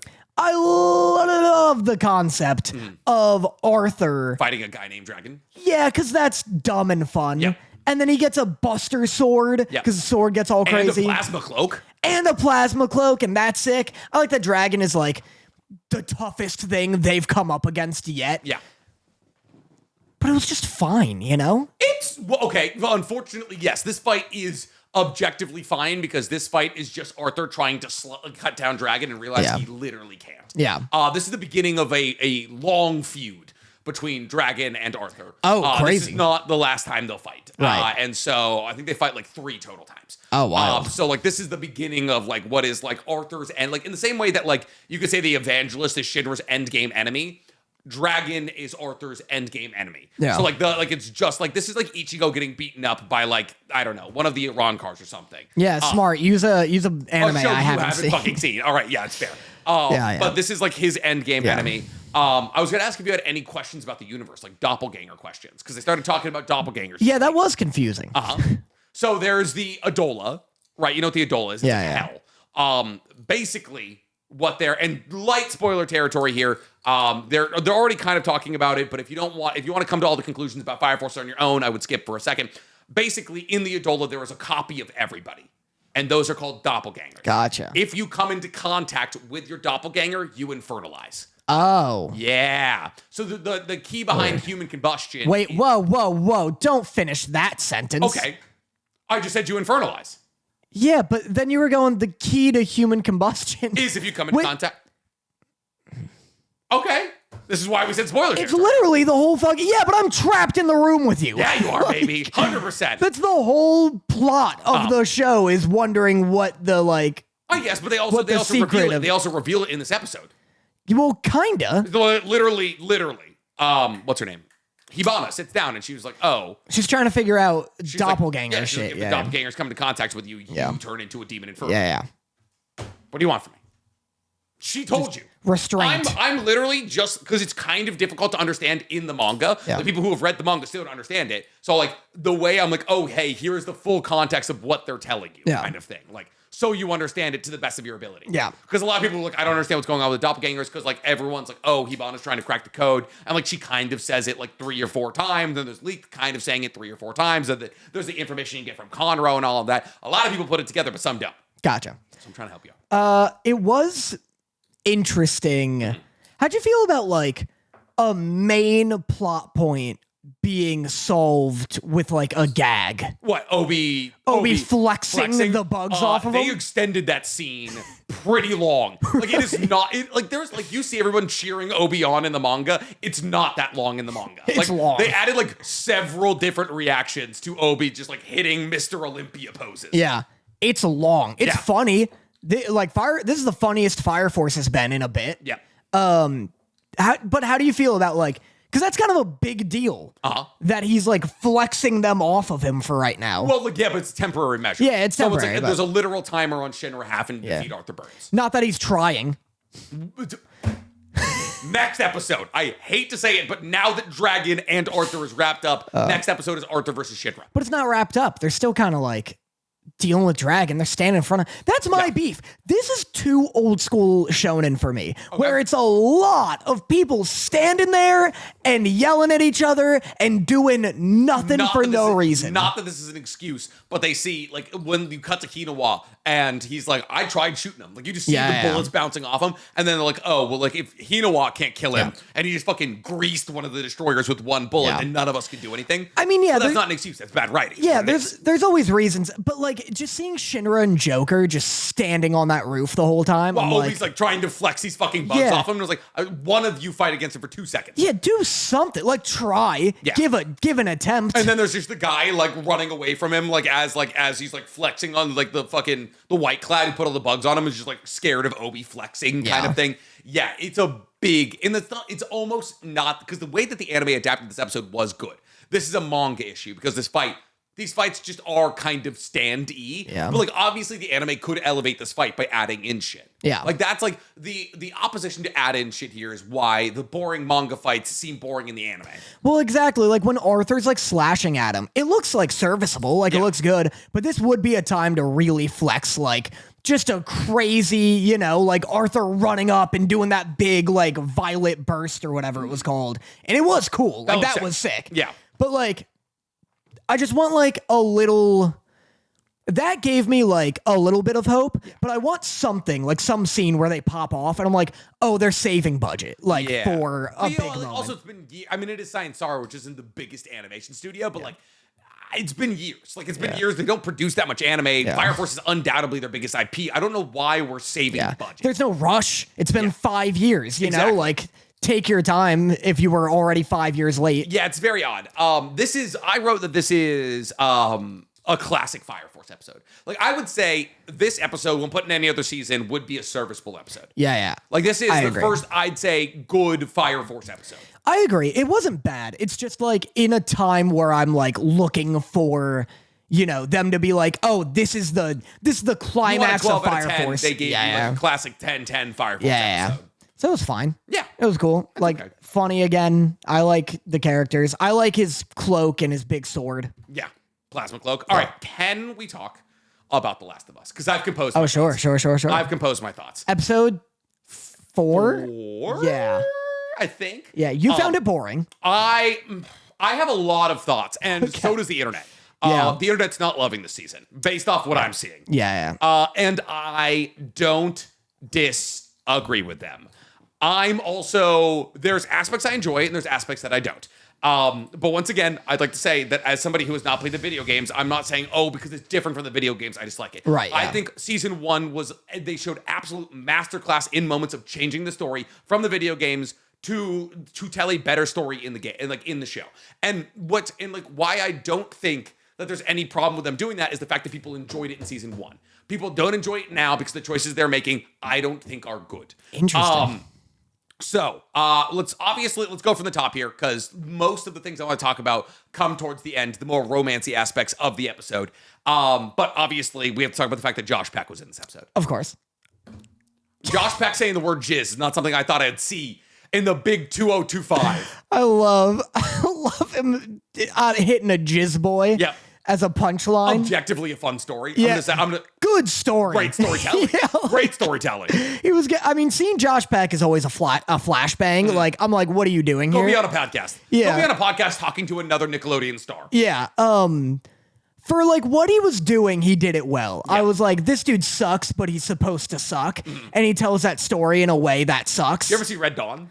Yeah. Yeah. Speaking of things that suck. Have I seen Red Dawn? I saw Josh Peck live at my school. He came, did a chat at my college. What, during like the Red Dawn press tour or something? It was 2019. He like wasn't doing anything. He was just like on TikTok, I guess. Gotcha. He just showed up at our school and was like, here's how you be successful and then not. Yeah. Be hooked on be hooked on cocaine by 14 drugs. Or something. Yeah. But, and then Jeffrey Wright shows up and he's sick. He's awesome. So recently, this pissed me the fuck off. Yeah. Not anything to do with Jeffrey Wright. Somebody was like, oh, who's the most underrated actor of our time? And people were like, man, I think Pedro Pascal is the most underrated. Like, it was like the most fucking... The guy in literally everything. It was like the most like fucking like A tier, like everybody knows actors of all times. If you want to get actual into the fucking... Do you have it? Show it to me. Show me this fucking list. I'll see if I can pull it up on TikTok. I'm getting mad.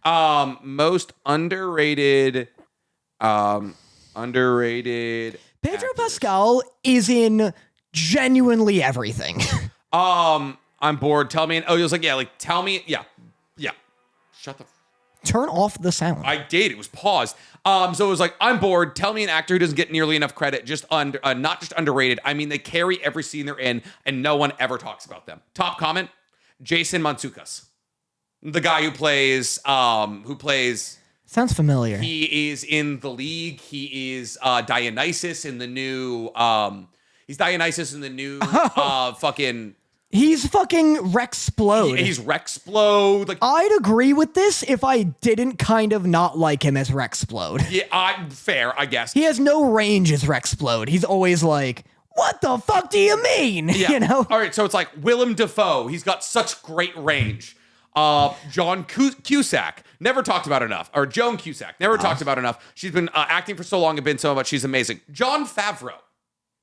Well, we're talking about just like fucking household names. Jon Favreau, the most underrated, as he's fucking cheating on Sofia Vergara with Scarlett Johansson and Chef. You want to know the actual most underrated actor working today? Yeah. And you won't know his name because like he is genuinely underrated. Caleb Landry Jones. Who is this? He is, to me, one of the most talented actors in existence. Unfortunately, nobody knows about him. So one of my favorite movies of all time is it's called War on Everybody. It's Michael Pena. What is happening right now? It's I love you getting into your artsy film era where you're like, Javier Jontout from Le Petit Baguette is the best. Here's the thing. So he is, Caleb Landry Jones is in Get Out. He's in War on Everybody. He's in The Finch, American Made, a couple of these other like X-Men First Class. He's the guy who's like got the Banshee? Yeah, he's got the Banshee powers in X-Men First Class. He is one of the most talented actors working today. However, if you wanted to go slightly less niche than Caleb Landry Jones, you would say Joseph fucking Wright. Jeffrey Wright? Jeffrey Wright, yes. So niche that we don't know his name. Remember his name. Can I just say how funny it is that you're like, you know who's a fucking unsung hero? The white guy from Get Out. He was very talented in that movie. He is good. The lacrosse dude. Yeah. Jeffrey Wright crushes it. Also, in every role he's ever... Yeah. I think genuinely him in Westworld is like one of the best acting some of the best acting I've ever seen. He only gets better and better too. Yeah. Like, because I didn't like him as Gordon in the Batman. I like him as Gordon. Really? I like him as Gordon a lot. He's like a caricature of a detective, I guess. Where he's like, talk, penguin. Mm-hmm. And then he talks and he's like, shit, what do you think about that, Batman? And it's like, take it down. One. All right, fucking put your notepad away. Stop smoking 3 cigarettes at once. But he's great in the Hunger Games. He's Beetee. I forgot about Beetee. He's awesome as Beetee. Yeah. He's great in this, in The Last of Us. Awesome. He's awesome. The monologue he delivers about like wanting French cookware and finally getting it. But like, oh, it's in the apocalypse. All to reveal he's torturing a dude who's fully one of these fully naked scars. So goddamn good. Yeah. He's so fucking talented. Can I say something controversial yet brave? Let's see. I would say in recent years, it's become more in vogue to show full pee-pee on TV and like movies and all that. I mean, I've seen Chris Pine's penis in that one movie where he was a king or something. I'm seeing full cock on this one. Don't know what you're talking. Are you talking about Wish? I know. You're talking about Disney's Wish? Chris Pine is like he's some king in some movie. He's in a lake. He's bathing. Full pee-pee. We're talking, a fucking Magic Mike. There's a lot of cock recently. Are you about to say this is in your top 10 cocks? No. Okay. No, too bushy. Okay. He's got one of those and this is not to anybody who's got it. You know those ice cream cone dicks where it gets wider at the end, like thin at the base and wider at the end. He's I think it's not circumcised. Maybe there's that as well. Also not a fan of that, for being real. Okay. As a circumcised boy myself. Okay. As a Jew who didn't have an option, whose circumcision was a party, mind you. It's what they did. It's the one Jewish thing they ever did in my life. They gave me a bris, they cut my dick off, and then they're like, cool, we're gonna stop doing Jewish shit. I was like, you should have stopped before I was born. What the fuck? Anyways, is showing vagina illegal? Illegal? When was the last time you ever saw? All right, that's my thing. I was like, tons of penis in recent movies and all that. When was the last time you ever saw a vagina in a movie or TV show? Game of Thrones? Really? Yeah. Really? Like all the Full time. bore? Like all the time. You know what? This might just be a moment where Nick gets more hyper-focused on the penises on TV. Like, I just forgot about the vaginas. Yeah. Because I was sitting there thinking to myself, I was like, I feel like I haven't seen a vagina on TV ever. Really? I love seeing a penis in a movie or a show. So do I. I'm not complaining about either, but I was like, I feel like I'm seeing more dicks than I am vaginas. I like it because it's like cause I'm edgy. Like I like it because I'm like, oh, every time I'm literally trying to go penis. My literal note is just penis. Well, when I see it in like in this, it works because it's like it adds horror and vulnerability to the scene. 100%. I like, you don't see it in James Bond, but I like when they have him naked and they're fucking whipping his balls. Yeah, his balls, yeah. Anytime I see it and it's like used like this, I'm like, oh, shit just got real. Like we're seeing, I remember playing The Witcher 3 and you're going up against the Neckers or something, these little like swamp creatures. And I remember like going into photo mode and I'm like, y'all got dicks? Yeah, it's great. Let's see how far for whatever reason, I'm like, oh, that's art. That's cinema. Like, don't fucking, we got dicks, show it, coward. Yeah. What was the last dick other than this you saw? Because not that I disagree. Magic Mike, my Baldur's Gate character. Baldur's Gate for sure. Every single time. There is this. There's Game of Thrones, got a ton of dicks. Ton of dicks in Game of Thrones. 100%. There's like 2 dicks. There's a couple dicks. Yeah. There's a couple dicks. I always wanted to see Podrick's. I'm afraid that we never, sad that we never got Yeah. to. There's that Chris Pine dick.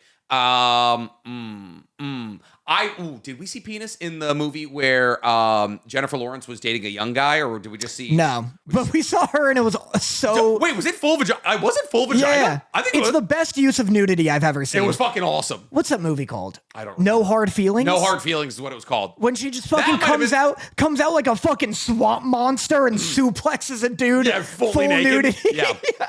So now that I'm thinking about it, I think I just more hyper-focus on the dicks whenever I see them than the vaginas. Because I guess there is vagina. A dick's more like noticeable. Euphoria?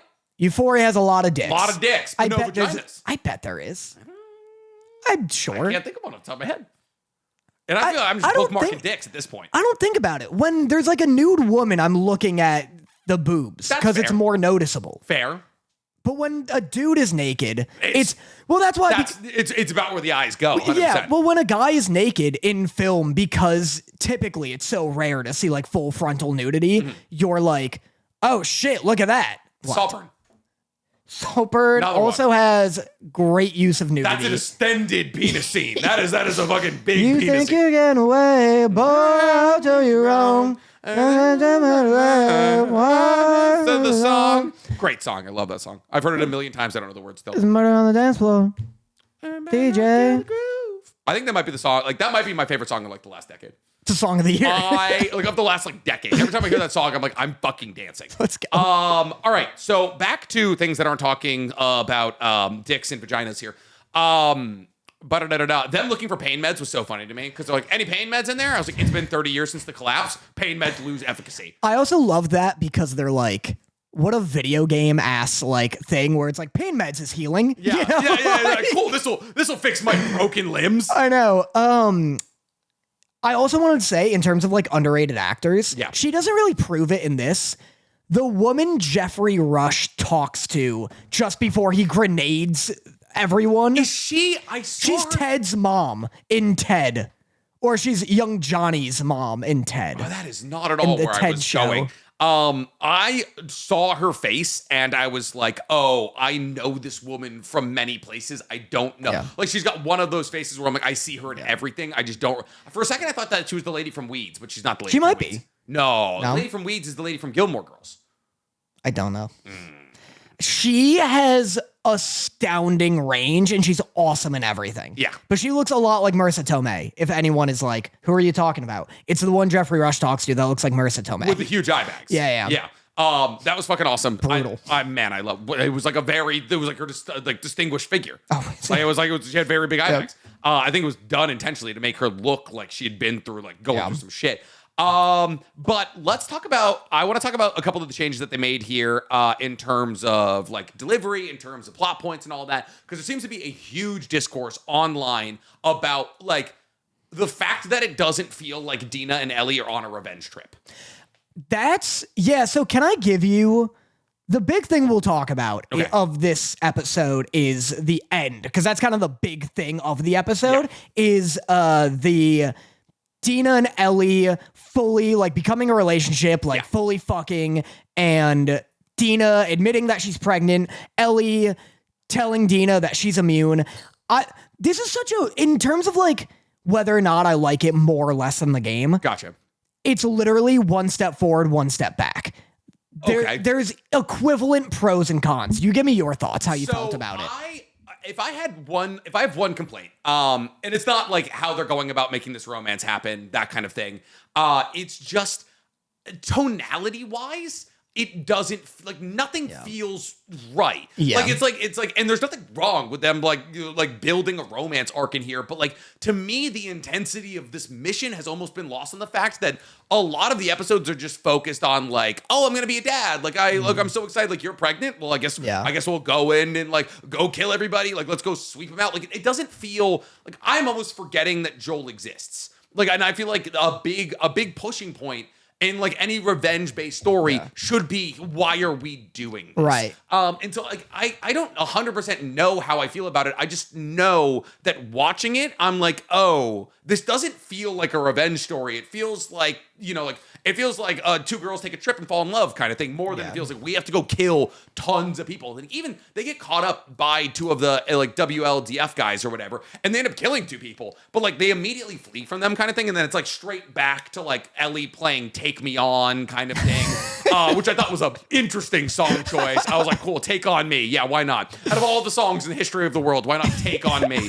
I really wish she hit like a song accurate pitch where she's like, because she take on me. Like, yeah, it was like, well, she's like, I can't say I blame her. I can't fucking hit that note. in it, she's like, she's doing an acoustic soft version where she's like, take me on. And I wanted her to be like, I'll be gone Pretty good. in a day or Oh, we should have had a headphone warning there. I'm so sorry. I'm so sorry to everyone. no one gets it. Yeah, fair. Yeah. Christ. I'm Hello? pissed. Oh my God.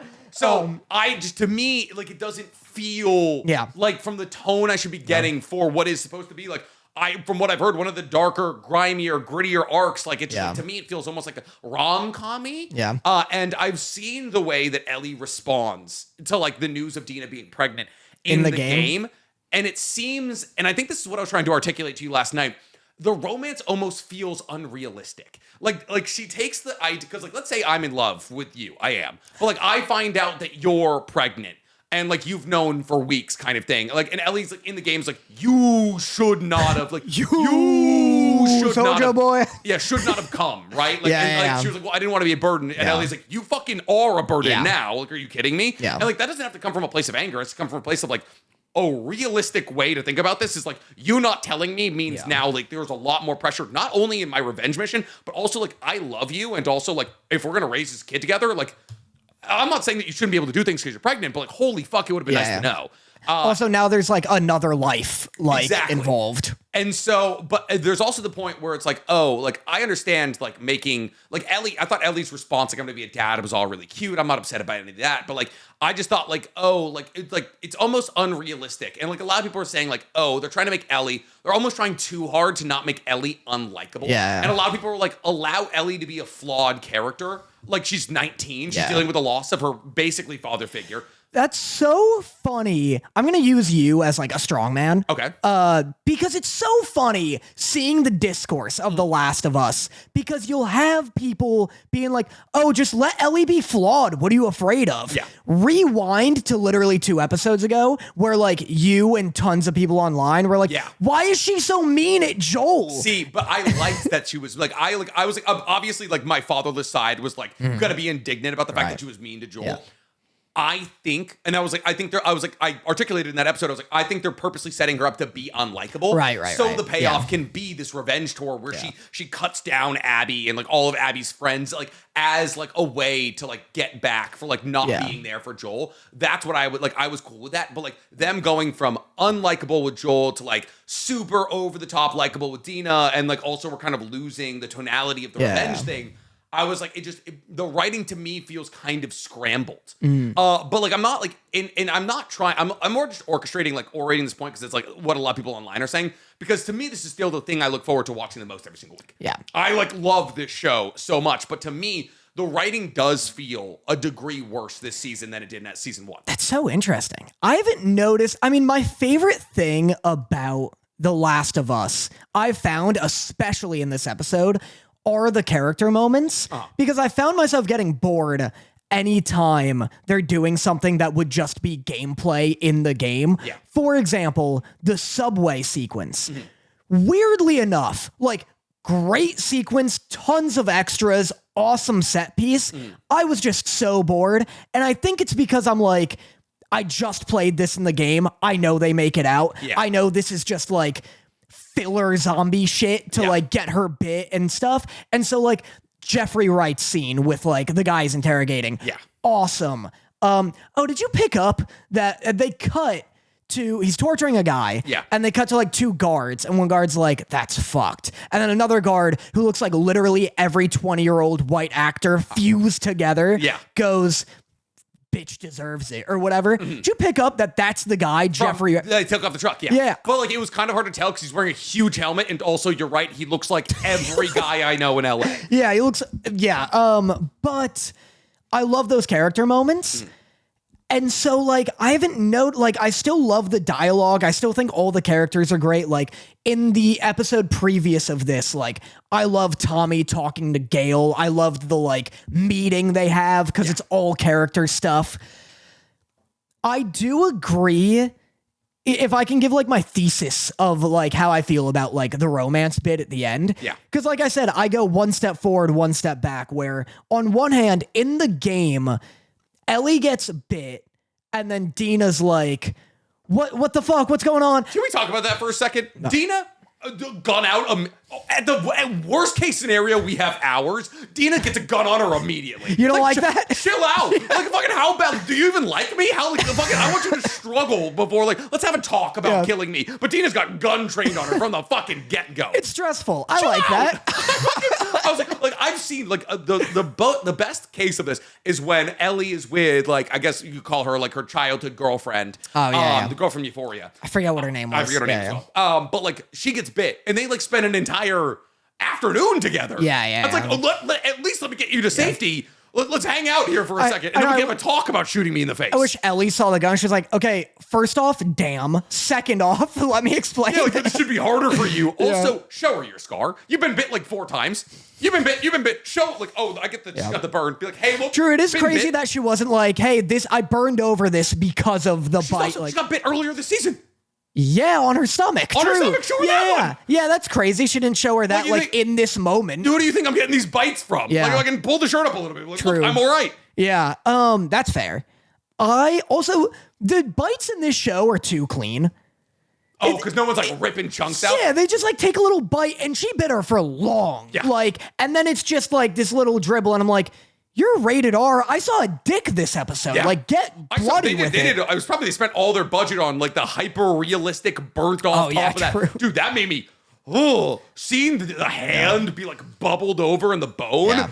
Dude, that's some Chernobyl shit. I think we've gone too far with fucking prosthetics, dude. That was fucking real. You're not going to be able to handle Chernobyl. I'm getting Chernobyl's crazy. Gore, dude. I can't do gore anymore. It grosses me out. I can't rewatch a Saw movie. Well, now you're like, that happens to people. Yeah, you know? Like, I'm too empathetic at this point. But no, in the game, I kind of hate the scene because they get into the theater and Ellie kind of primes Dina earlier in the game. She's like, I'm immune. And Dina's like, shut the fuck up. You're fucking with me, this and that. And so then in this, Ellie's like, no, I was serious. Like, I'm immune. I was bit long ago. Look at this. Like, I'll be fine. Gotcha. And then literally, instantly, Dina's like, I'm pregnant. And then Ellie's like, you burden, you this and that. It's like Dina just found out life-changing information.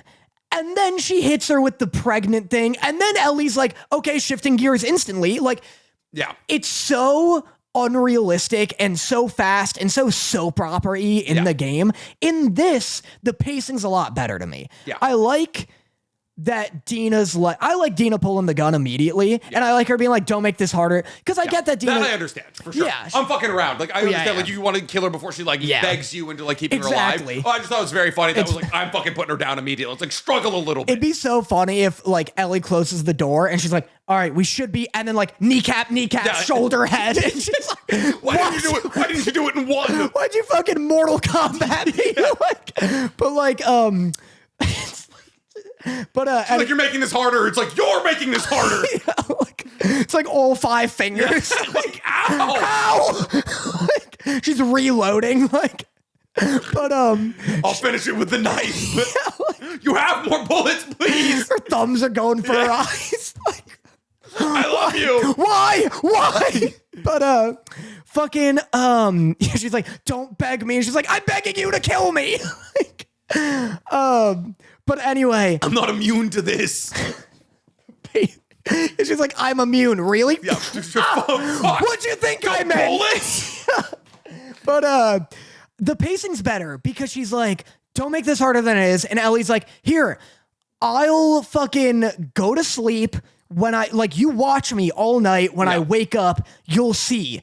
And so then Dina is awake for like another 11 hours or whatever after this really stressful like subway chase. So Dina's been up for like 38 hours. Yeah. Ellie wakes up.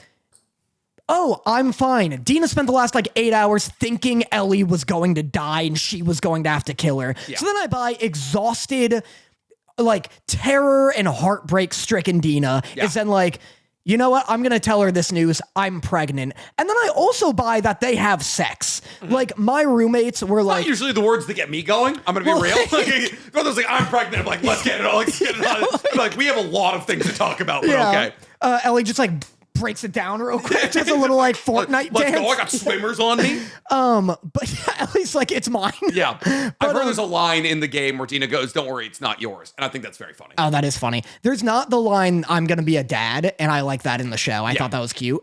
But, like, I buy that, like, after this crazy, stressful, emotional experience, Dina just kind of, like, explodes into a sequence of passion. Yeah.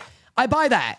I agree, though, where it takes a step back is that then Ellie being like, so, like, what are we gonna name it? I'm like, hey, what, because she's about to now have to go on this, like, dark fucking, like, revenge path, where by the end, we're supposed to be like, oh, revenge isn't the answer, you know? So, like, but then I can't really, like, because I buy the sex scene and I also, like, feel like it's good, but then you can't really have Ellie be like, you're a burden after, like, having sex with Dina.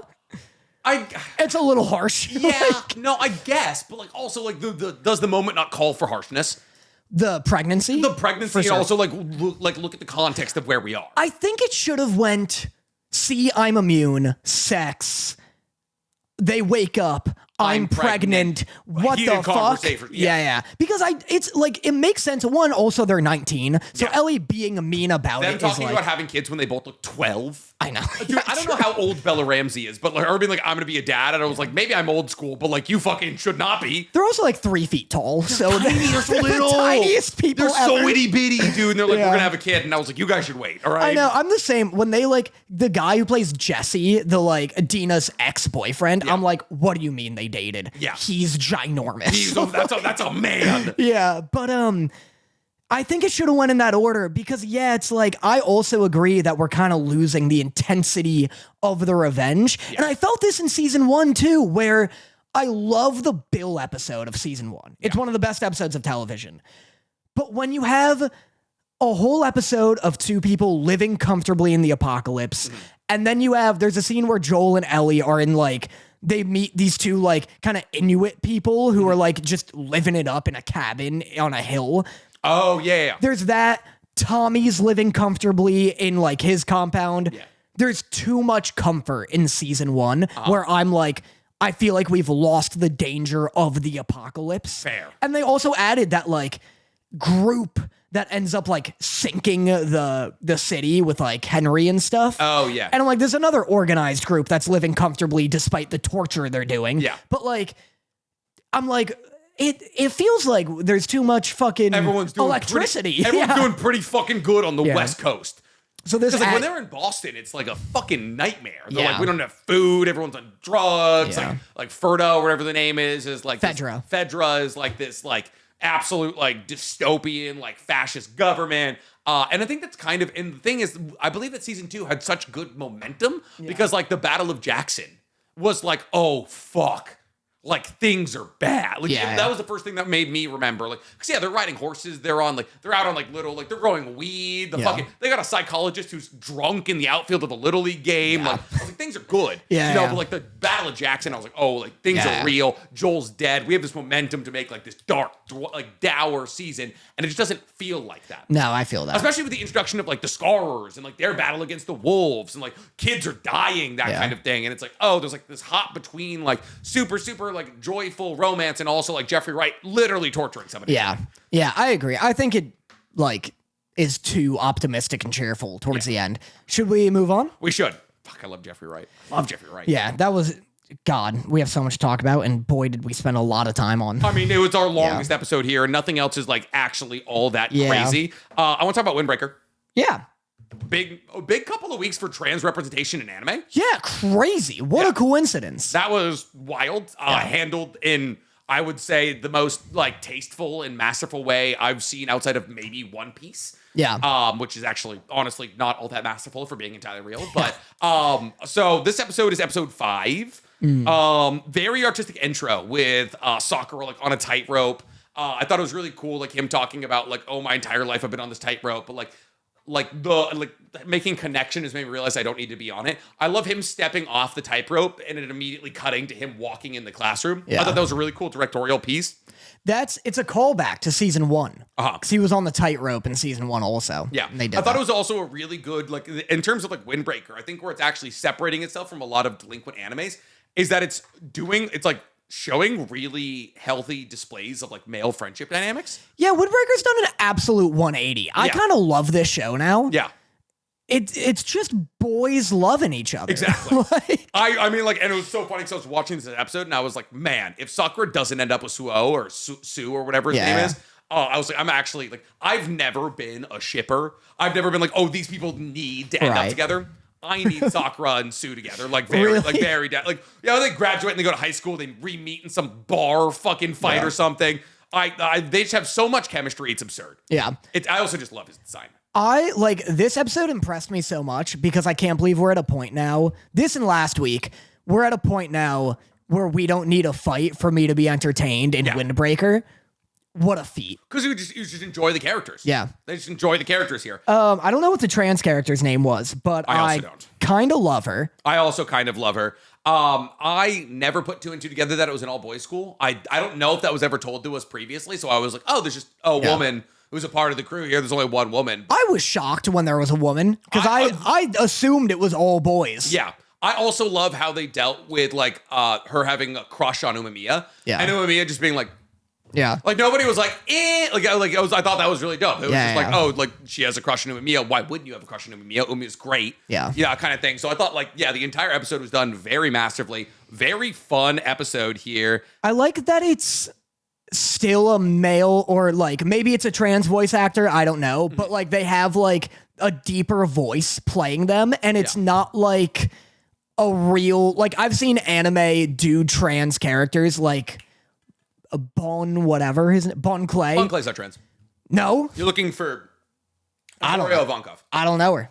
So Boreal Vonkov is the head of the, she because she has the ability that they have the ability that allows for them to change people's genders. And so they use it on themselves a bunch. But they are part of the Revolutionary Army. Bon Clay is a part of, he is like Mr. 3 or something. I actually don't know if Bon Clay is trans. I don't know. I'm pretty sure Bon Clay isn't trans, but there's a lot of trans so there's the entire Kamabaka Island, which is all filled with like trans characters who kind of fall under the umbrella of Emporio Bon Clay, Right. who's one of my favorite characters. But yes. It's just nice. It didn't feel like a caricature. Oh no! And then there was like also like the very real conversation of like Sakura meeting her for the first time, and like her trying to like break through his preconceived notions, and him just being like, "No, I just like I don't remember exactly what was said, but like I think like Sakura was like, oh, it got revealed that she had a crush on Umamiya, and Sakura was like, she was like, oh, I bet you didn't like think like, oh, it'd be proper for me to have a crush on him or something. He was like, no, I just like am really bad at like open shows of affection. It had nothing to do with her being trans. Yeah. And then she said something like, oh, he's so accepting or whatever. Yeah. Which was sick. I wrote, at one point they go, like teams are designed based on how classes are assigned, like class schedules. I wrote, what classes? I'm starting to think the same thing because they're like, hey, after classes, come do like go to your hobbies or go to your rotations or that kind of thing. And I was like, I haven't seen. He said, he was like, those of you who aren't on patrol, patrol. Oh, 100%. Insane. They're the police of this town for some reason. He used the goddamn PA system in the school to say this. I mean, they're letting Umamiya. I do think Umamiya literally runs the school. I haven't seen an adult yet. Yeah, there's no adults. And if there is adults, what are they teaching these kids? Yeah. Like, oh, this is a last chance school. This is a holding. This is a holding cell for children. They're all in contempt. Dude, the whole classroom is graffiti and shit. Yeah. Like, anyway. They have full vending machines and everything that are just like graffitied out and all that. I was like, who's stalking these? Yeah. What terrified adult is coming to fucking Beaufort in high school to stalk these vending machines for these delinquents? I know, but that's pretty much all I had. The only exciting thing was there was a trans character, and that's pretty much, they talked about class. Yeah, that's pretty much the entire thing. To Be Hero X, new episode. Yeah. Yeah. How'd you feel? I loved it. Of course. Because you're you. I love this show. This is how a zero to hero story should be. Yeah. I thought like there's so many zero to hero storylines in anime. And like they're all like, oh, you know, I'm a zero, but actually I'm God reincarnate or something. This is just a fucking story about a little boy who watches we're talking about episode 5, about a little boy who watches his family get killed in an alley, gets saved by a hero, grows up, wants to be that hero, dresses as him, acts as an actor to be him, tries to like impress the girl that he's with, that kind of thing, like impresses girl at his school, struggles with like his work-life balance, is like trying to live up to the idea of one of the strongest heroes in the world, and then in the moment that it really fucking matters, shows up for this one kid in the same way that the hero that he loves, Isol, showed up for him. Yeah. And man, when this show gets behind itself and starts like doing like these hype, meaningful moments, every single time I'm on the brink of tears. Yeah. This episode, brink of tears, both time I watched it. It's so, the way they build their stories is so fucking human, and it's so, like, you care about the characters so immediately. And like, I don't even know this character's name. I think it's like, oh god, I forget his name. But he wants to be Isol. And I cared about him so immediately because his story is not that complicated. Yeah. But he becomes so personable within the confines of his story so quickly. Fuck, I loved it. I don't know if I would say it's better than... I don't know where I would put it, honestly, in terms of rankings. I wrote To Be Hero Butts. Nice. Got it. That's your best one yet. Yeah, thank you. Every episode's better than the first one, I think. Yeah, I'd say so. I think the first one's just got such a botched pacing that, like... It's all over. It's quick, for Yeah. sure. I loved the first episode, but I would say this is a better first episode than Nice's first episode. Yeah, for sure. That kid sucks, right? That kid sucks. Objectively, kind of, yeah. Yeah. Well, because but he's also just me as a child. Well, we were joking because, like, so the main dude puts on this show. He puts on this, like, Super Sentai kind of performance.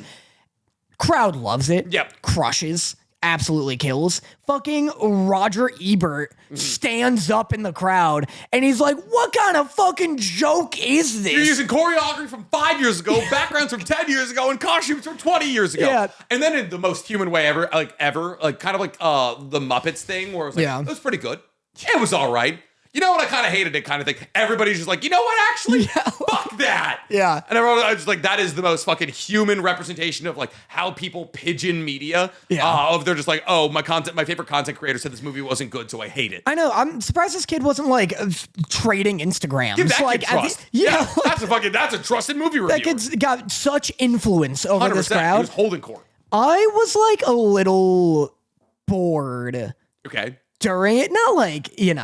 Not like Lazarus bored, but like, Honest. but like I was like, oh, this is gone. I was like, what the fuck was this episode? I watched Lazarus this morning, and I remember they go do the thing they should have done in episode 1. Oh my God. Investigate the people who made the drug. Oh my God. I also like really forgot what happened. They meet Ed from Cowboy Bebop. They do meet Ed from Cowboy Bebop. Yes. But anyway, I was a little bored. Not like, terribly bored, but compared to the other episodes, I was like, I'm on autopilot a bit. And then the end was like unbelievably hype. They get stuck in that place you get stuck all the time in Grand Theft Auto 5. Oh, the just LA in a River? canal, Yeah. like they get stuck in a canal, and like every episode does, it gives me chills because he's like, get him, and then his fucking neurons give him a brain blast, and he gets 1 influence point.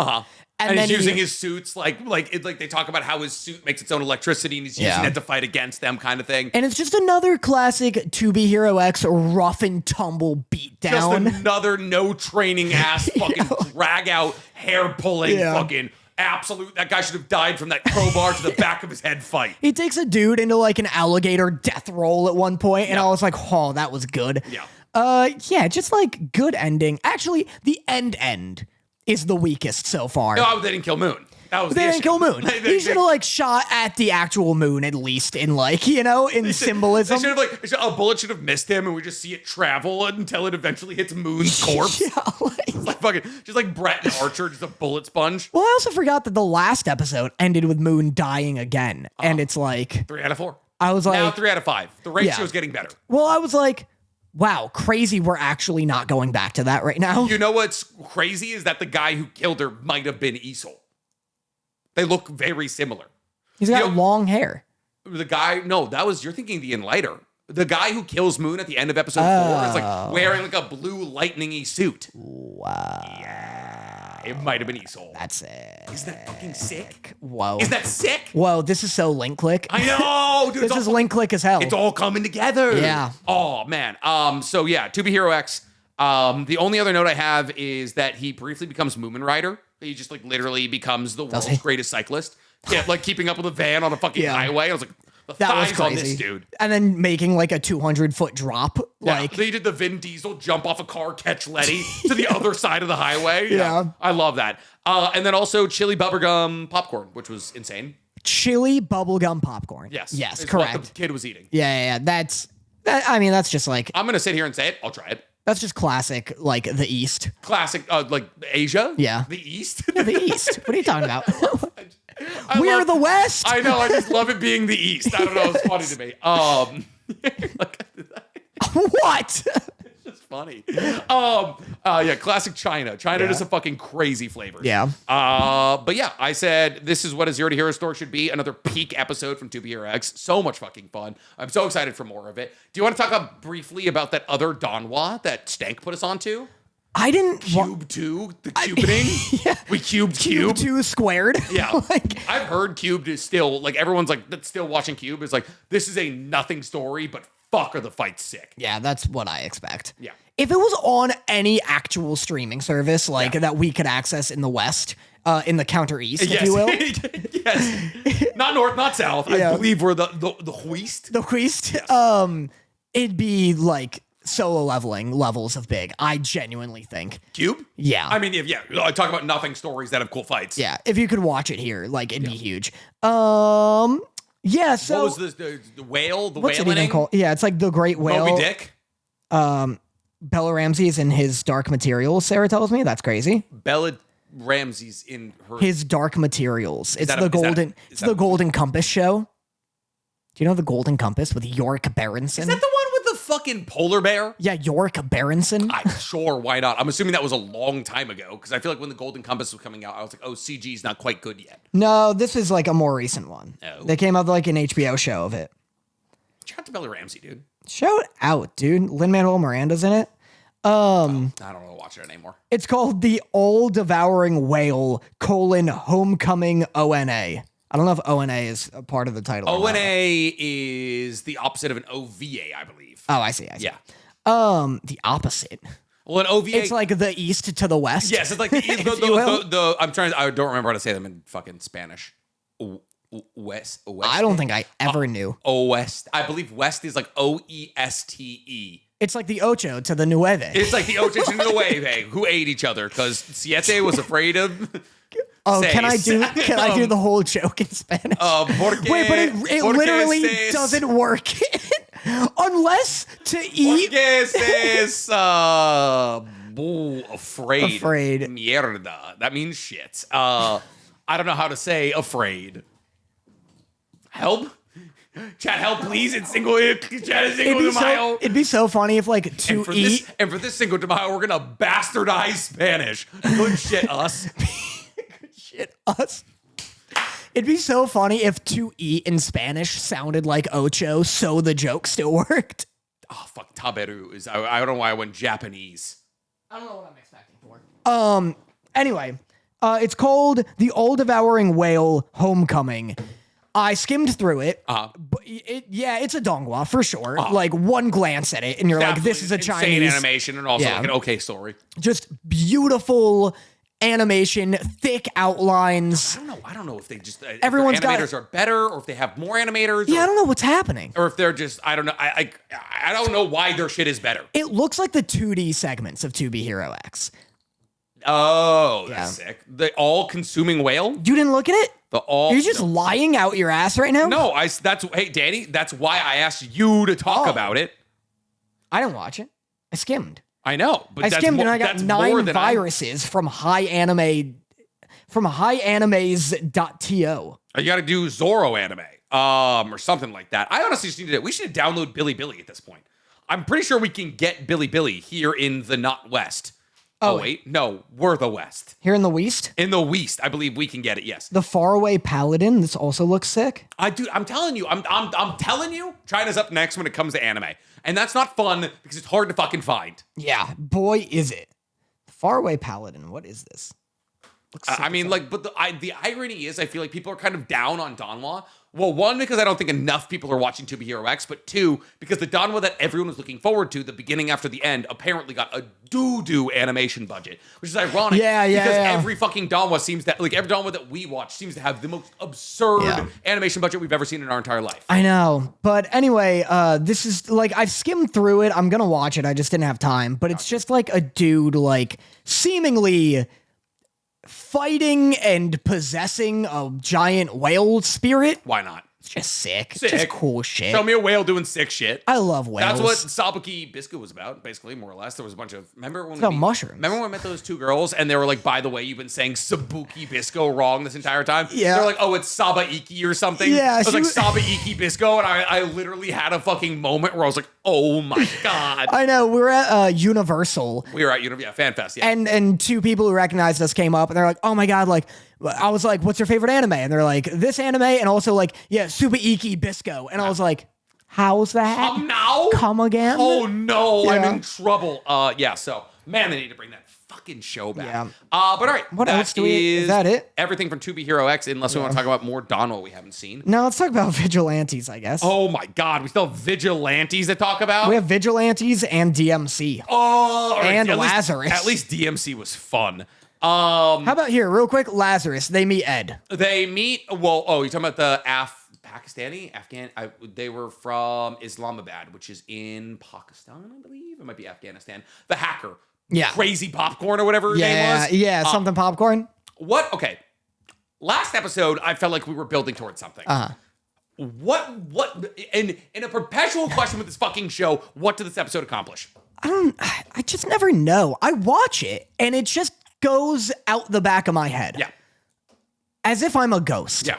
As if I'm a If ghost. you talk about what happens in the episode, you're like, no way they filled 22 minutes with that. And then you're like, no, they filled 22 minutes with that. And it's not that it's boring. It's not a boring watch. I'm just like, is objectively nothing happening. I feel like a ghost trying to drink from a waterfall. Yeah. And it's just passing right through me. I have 2 notes. Do I? I didn't write it down. I didn't write it down. Where did I write this? Oh, Lazarus. I have 4 notes. My first note was, why was investigating the manufacturer of the drug literally not the first thing we did? That's so fair. They're like, oh man, we gotta find the guy who created this drug. And they're like, well, it took them 5 episodes to be like, maybe we should look at where packaged, tested, and shipped it. Yeah. I can't believe that's your first note. My first note is SoundCloud mentioned. That was the actual dropping of SoundCloud as an app was crazy. I feel like I've never seen an anime literally say an app or a place. Yeah. And then they showed it was just actually SoundCloud. SoundCloud, and they dropped the hottest beat. Dude, I was like, you guys have never heard of glitchcore? My actual first note is you've never heard of glitchcore. It's the most like whoop, boopy deep, deepity doop. And they're like, there's no way this can be music. And I was like, you've never been to Europe. It's so not music. It was like Qbert shitting. It's music a jam. It's close enough to music that somebody could listen to it and be like, oh, this is the bad producer. Yeah, it was so funny. I loved them being like, I was like, SoundCloud exists in the year 3981. Yeah, where pain has been eradicated, but bad rappers haven't been. Yeah. Fuck me. I wrote low-key awesome elevator fight. Okay.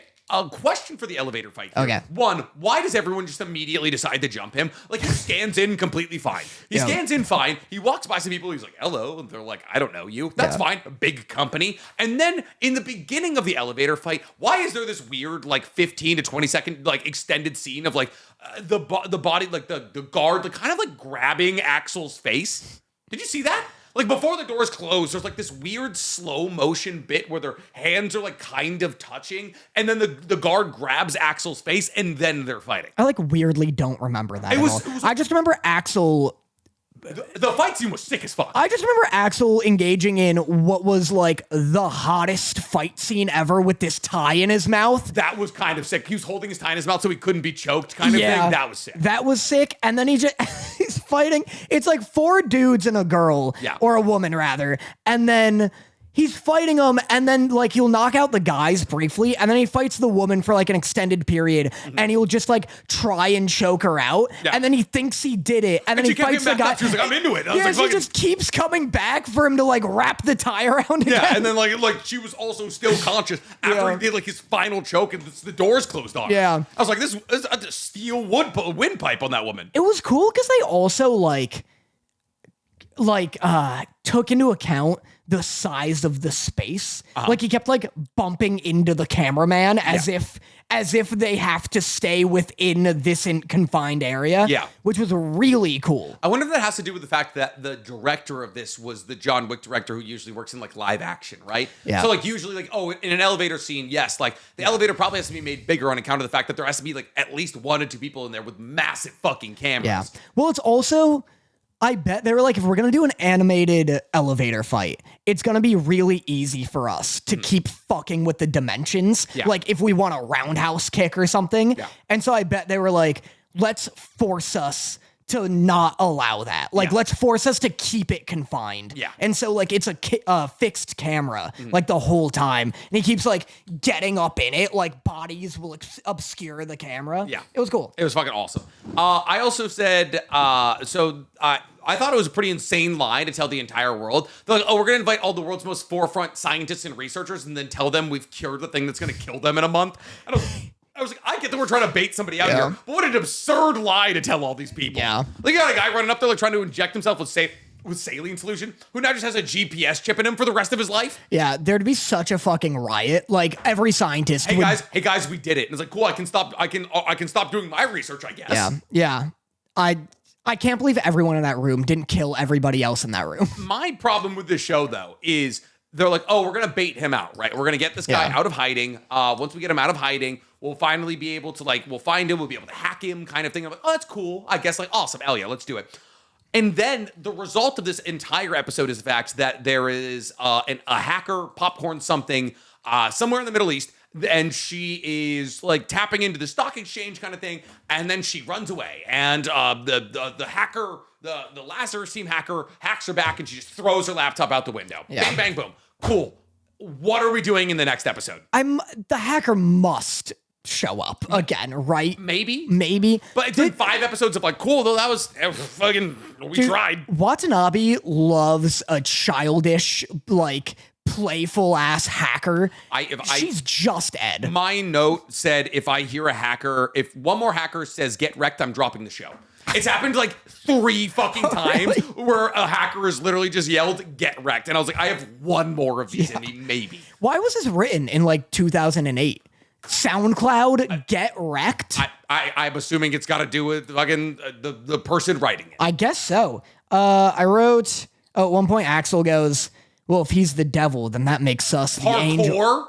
Parkour, yeah. My God, dude. I know, I'm waiting for them to be like, we'll do it like they did in The Office. Oh, guys, have we tried this planking challenge? Yeah. Maybe that'll bring Skinner out of fucking hiding here.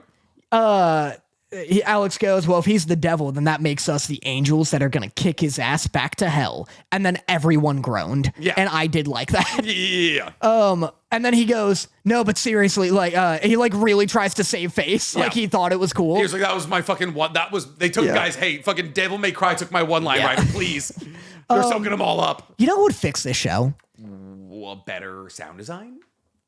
Like, no, but it really perturbs me. It's like horrifically bad sound design. What would fix this show is if they pulled a Death Note where Skinner is constantly present and a fun character. Because the thing with like a cat and mouse show is that it has to be like 12 episodes of their plans not working. Yeah. And then it works. Gotcha. And so that's why every episode feels like, why didn't you do this earlier? Or like, this is kind of dull. Because it's like, oh, they're gonna look for the drug manufacturer. Or like, they're gonna do this nightclub thing. But it's not gonna work. Because they can't find him in like episode 6. And so like... But there could be a sense of like, oh, we're building something. Well, yes, that's true. But also if they like, if they were gonna keep not really building something, which they should. Yeah. Death Note works.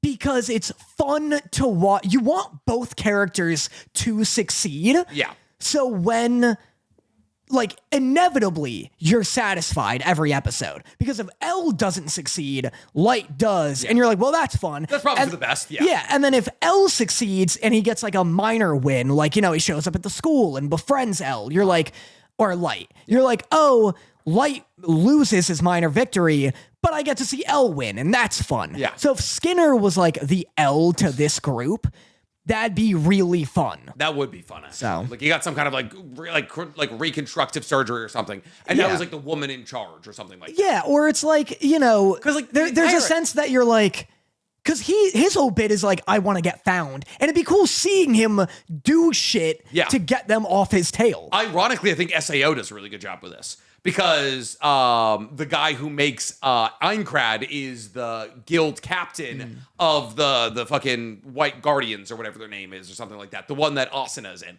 And I thought that was a really good twist because he was like, yeah, who wants to watch an MMORPG be played? Right. I want to play it myself. Like I want to be fucking in there. I thought that was a dope twist. And so I think, like him being involved also makes more sense from this is like the way the story is being projected, like sense, because he's saying, oh, everybody took Hopna, but we should feel pain. So I want him to like be involved with the character trying to catch him to show that like humanity can still feel pain, that they're worth saving kind of thing. That is a good idea. I like that. All right. Vigilantes, dog. I don't have like a lot to talk about for this one. I don't remember what happened. We meet a new, they think he's a hero. They think he's a vigilante, but he's killing people. I remember he kills that guy. The subtitles spoiled it. What do you mean? You didn't spoil it for you, thank God. I don't watch the subtitles. You don't know who it is. But the subtitles spoiled who it is. Oh, was it like he was off screen and says like Stain or whatever? Am I right? Let's go. But also sorry. Hey, that's just a guess. He's red. You didn't spoil anything. You're just guessing. All right. But yeah, it was like Stenhard, and then it was like his identity in quotation marks next to it, and I was like, fucking, there goes that for everybody. That's crazy. Yeah. He is red and he's killing heroes. Or he's killing villains, I guess. With a katana. Yeah, so That's my guess. Yeah, put 2 and 2. You know, it's not a complicated show. It was pretty cool. It ends on such a cool line where like he kills the villain, which was crazy. It was crazy to see someone get beheaded in My Hero. And then there's a girl watching him. The girl who's dealing out the drugs. Yeah. And then she says something like, "That's sick." Yeah. And I was like, whoa, good delivery. Because like objectively, you're right. Kind of was. That was just punk as hell. Dude, like, him taking the fucking kunai to the eye and then just show like the eye split. Yeah. I was like, damn. I know every now and then I'm like reminded that My Hero is literally rated R. Yeah. Like, because you're like, oh, I can't do eye shit, man. Fucking eye shit freaks me out. Yeah, a knife to the eye is the worst. I'd rather be dead. I'd rather be dead than take a knife to an eye. Just like literally kill me if you're gonna stab me in the eye. Yeah. Did you like the whole sophomore in high school, sophomore in college romance setup thing? Pop being saved by is that what they're doing? They're setting up a romance? I mean, what do you feel, Dan? It felt like, you know, like a respected, like admiration kind of thing. A friend thing. God, I hope, especially considering he saved her when she was so young, he thought she was a little boy. A little boy, and he was on his way to a high school application. Like, what? No, I think like I'm not gonna say what they do with it. But I think it's very much like built up like she has a big old crush on him at the very least. I mean, having a crush is fine. Like that's so fine if she has a crush on him. Ironically, there's been this trend going around on TikTok where girls are posting photos of themselves when they're like 8 or 9 years old, hanging out with their older brother's friends, and they were like me with all my like older brother friends, thinking that they were all crushing on me or something, and it's like very clearly a child with like 18-year-olds. Well, it's like that's classic for a kid to crush on someone older. Yeah, it's worse and like unacceptable if it's the opposite. Yeah, 100%. If it's reciprocated or it's the opposite, like Blair in Soul Eater. Yeah. You know, but if it's like literally if she's like, oh, I have a crush on him, I look up to him, this and that, like, but it'll never work out. Like Dipper and did you ever watch Gravity Falls? No. Okay. But like Dipper. You can make me watch it if you want to gain finally. You don't have to. Why? You don't like it? It's fine. It's like just not as Owl House, you know? No. It's like more episodic also. What's the one, Steven Universe? Have you seen that one? It's pretty fun. Yeah. Yeah, the first season's pretty You're going to make me watch though. something stupid like Epic the Musical or something. Something real stupid stupid. Wow, what a seed you're planting. something everybody hates. It's stupid and stupid. What? Yeah, if she ends up having a crush on him and he's just like, oh, we're just friends. That's fine. Yeah. Good on you, Japan, I guess. You want to talk about the fact that the worst actual quirk dropped? Blow dryer hands. Blow dryer hands. Is it because? All right. So, So worst quirk of all time. Easily. There's no way. So you have big opinions on who has the worst quirk of all time. Yeah. Is it now blow dryer hands? Yeah, like just hat. Because if they can't be normal hands. It's just a disability. Yeah. And it's a horrific disability at that. I'd rather have no hands because then you could have like a hook. 100%, like you can't hook anything onto a blow dryer. Yeah. Like what a weirdly, that guy was stoked. That guy was so excited when 2 little kids fell into the river and he was like, oh my God, today's the day. Finally. Was he bald as well? I think he might have been bald. He's like an old man. He's like 70. Yeah, so he's lived his entire life. Now he no longer has hair to blow dry with his hands, with his literal hand dryers. I know. And wow, that is as bad as it gets. What an ailment. And then also, like, if you use your hands, they're just like hot as shit for everybody. Like, oh, cool, here, shake my blow dryer. I know. You can't even do like a sleep on your hands. They're too plastic cylinders. Yeah, exactly. I mean, like, I'm going to say it, like, there was 2 bad quirks. Also, the fucking heat up flasher, crazy quirk. Heat up flasher. The guy who just opened, opened his jacket, he was just like a literal walking furnace. Yeah. Not a great quirk.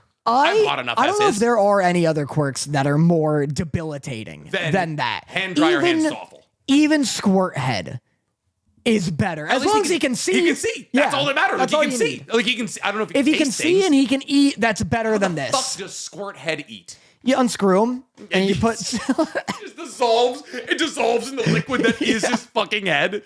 What a nightmare. Yeah. I know Squirt Head is better than hand dryer hands. I'd rather be literally everyone else. There's nobody else I would take 100%. I'd rather be dead. Yeah. That's not true. I'd rather have hand dryer hands, but still. And is that everything? That is DMC? Everything. Which brings us to our best boy this Quick DMC.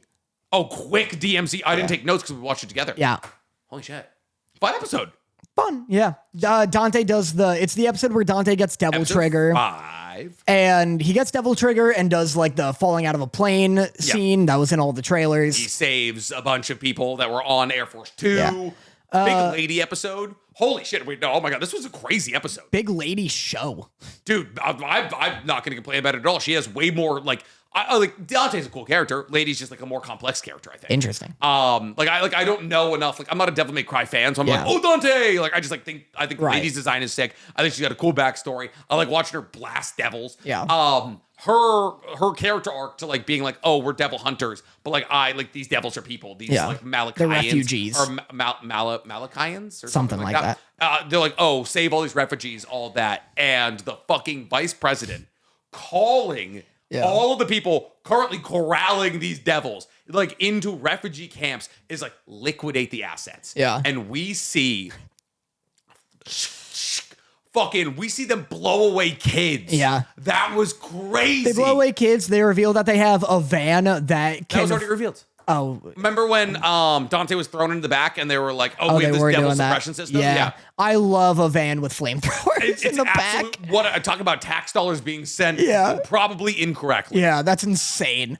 They just massacre all the demon refugees. That was heavy, dog. Here's the thing. What? I hate this happens all the time in movies and shows where they do a like, oh, blank is monsters.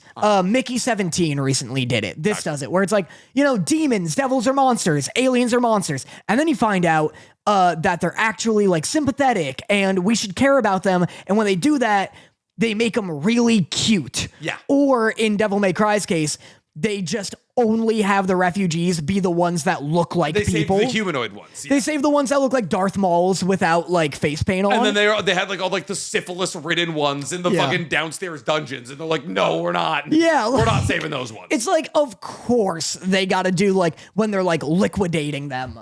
It's like, oh, it's so sad because this one looks like a kid that looks like us. And and they're all white too. And it's like, oh, they're like variations of green. They're like all yellow. They're like pink, I thought. They were like light yellow, green, and pink. Yeah. It was just like, I hate when they do that kind of twist and they won't be like, oh, the ugly ones deserve, like the ones that don't look like just regular people deserve sympathy, because it's like, that's the thing that like animal rights people struggle with too, where it's like, people be like, oh yeah, I'll eat a pig. Pigs aren't that cute. Pigs are disgusting. And that's how I feel about fish. And everyone feels that way about fish. I'm like, fish is gross. Yeah. Shrimps is bugs. Well, and it's like, and people are like, they're like, oh, well, pigs are like actually the second smartest animal on the world. And it's like, pigs are dirty and they live in mud. Yeah. But a dog, like, I wouldn't eat a dog. If you eat dogs, you're a freak. Yeah. And it's like, yeah, because that one's cute. So I hate when they're like, oh, well, the demons that look like people are like the ones you should feel bad about. Yeah. I feel like it is in a way lazy writing, because having somebody look like you is the fastest way to get humans to empathize with them. It's like if they looked like, some kind of like dystopian eldritch horror monster, them having kids would be like, they'd have to do a lot of heavy lifting, a lot of like writing heavy lifting that the anime with the opening song from Limp Bizkit probably isn't willing to do. So if they look like us, that's the quickest way to appeal to human emotion. We're like, oh my God, those are people. Well, that's also like, if you're doing a thing that's like about racism and border control and like refugees. Yeah. The whole bit with racism is people hating people that don't look like them. Yeah. So then if you're doing the message, it should be like, oh, the things that don't look like you are still worthy of sympathy and respect. Ironically, Blood Blockade Battlefront, Triple B, does a really good job of this, where it's just like one day, like basically the Hell universe and Earth universe in New York, like the Manhattan Center Island, just kind of fuse, and one day everybody's just living with like a bunch of different like eldritch horrors. Again, it's like nothing is the same. Like the aliens don't look humanoid at all. Like some do. There's like vampires that look kind of humanoid, and then there's like humans living amongst them, that kind of thing. And so they do a really good job of like, building out sympathetic characters that don't look like humans. Right. In this kind of a abbreviated, truncated timeline of like, we need to build up these people as people, these devils as people, and then we need to liquidate them to show that like humans are not always on the side of good here. I don't know if it was the worst choice, but it is like certainly like lazier. Like it's much more formulaic to do it. Yeah. No, I agree. It's just like, not unique. Yeah. But like the fucking transformer guy or whatever he is, the shapeshifter. Oh, shapeshifter. Yeah. Him blowing up the whole building. Yeah. That line he delivers of like we may never be able to like take over this world, but at least we can show you what hell is like. Yeah, and that's blowing cool. up the building hard as fuck. Yeah. And I was like, you know what? Good. Yeah. Throw Dick Cheney in there as well. Yeah. I love that. Like they spent a couple of episodes where like, oh guys, Dick Cheney knows what he's talking about, and then making him the evil. Perfect. Yeah. Perfect. I loved the soldier turning on a dime. We joked about this, where she was like, the demons are refugees, don't kill them. And then Dick Cheney's like, why aren't you killing these guys? And the soldier's like, they're refugees. And he's like, they're from hell. And the guy's like, I hate hell. I fucking hell. And then he just cooks them like instantly. And it's like, nice. That guy's really just following orders. 100%. Just like actually just clocking in, clocking out like Kizaru, baby. Yeah. But fun episode. I'm really enjoying this show. I don't know. People were talking about when we bring up like Devil May Cry, nobody spoiled anything for us, thank God. But every time I'm like, oh, are you enjoying Devil? Like, are you enjoying Devil May Cry? I'm like, yeah. And I was like, did you? And they're like, yeah, until. And then I'm like, I'm not watching. Like everyone's like, oh, I enjoyed it until they did a thing kind of thing. I think it's this. I don't know what the until is because I'm enjoying it a lot. Yeah. I don't know. I like I've said before, I think this is a lot of the controversy where they're like, people think that like they're, I don't know. A lot of people just want them to be demons. I think Gotcha. They don't want it to be like, oh, it's a refugee thing, or like, oh, the plot is that America specifically is bad. It's liquidating fucking refugees. Yeah. And so I don't know, but we'll see. I mean, we're only on like episode El 5. Salvador's on the other line. Yeah, really. So, Speaking of Best Boys, you want to talk about Best Boys?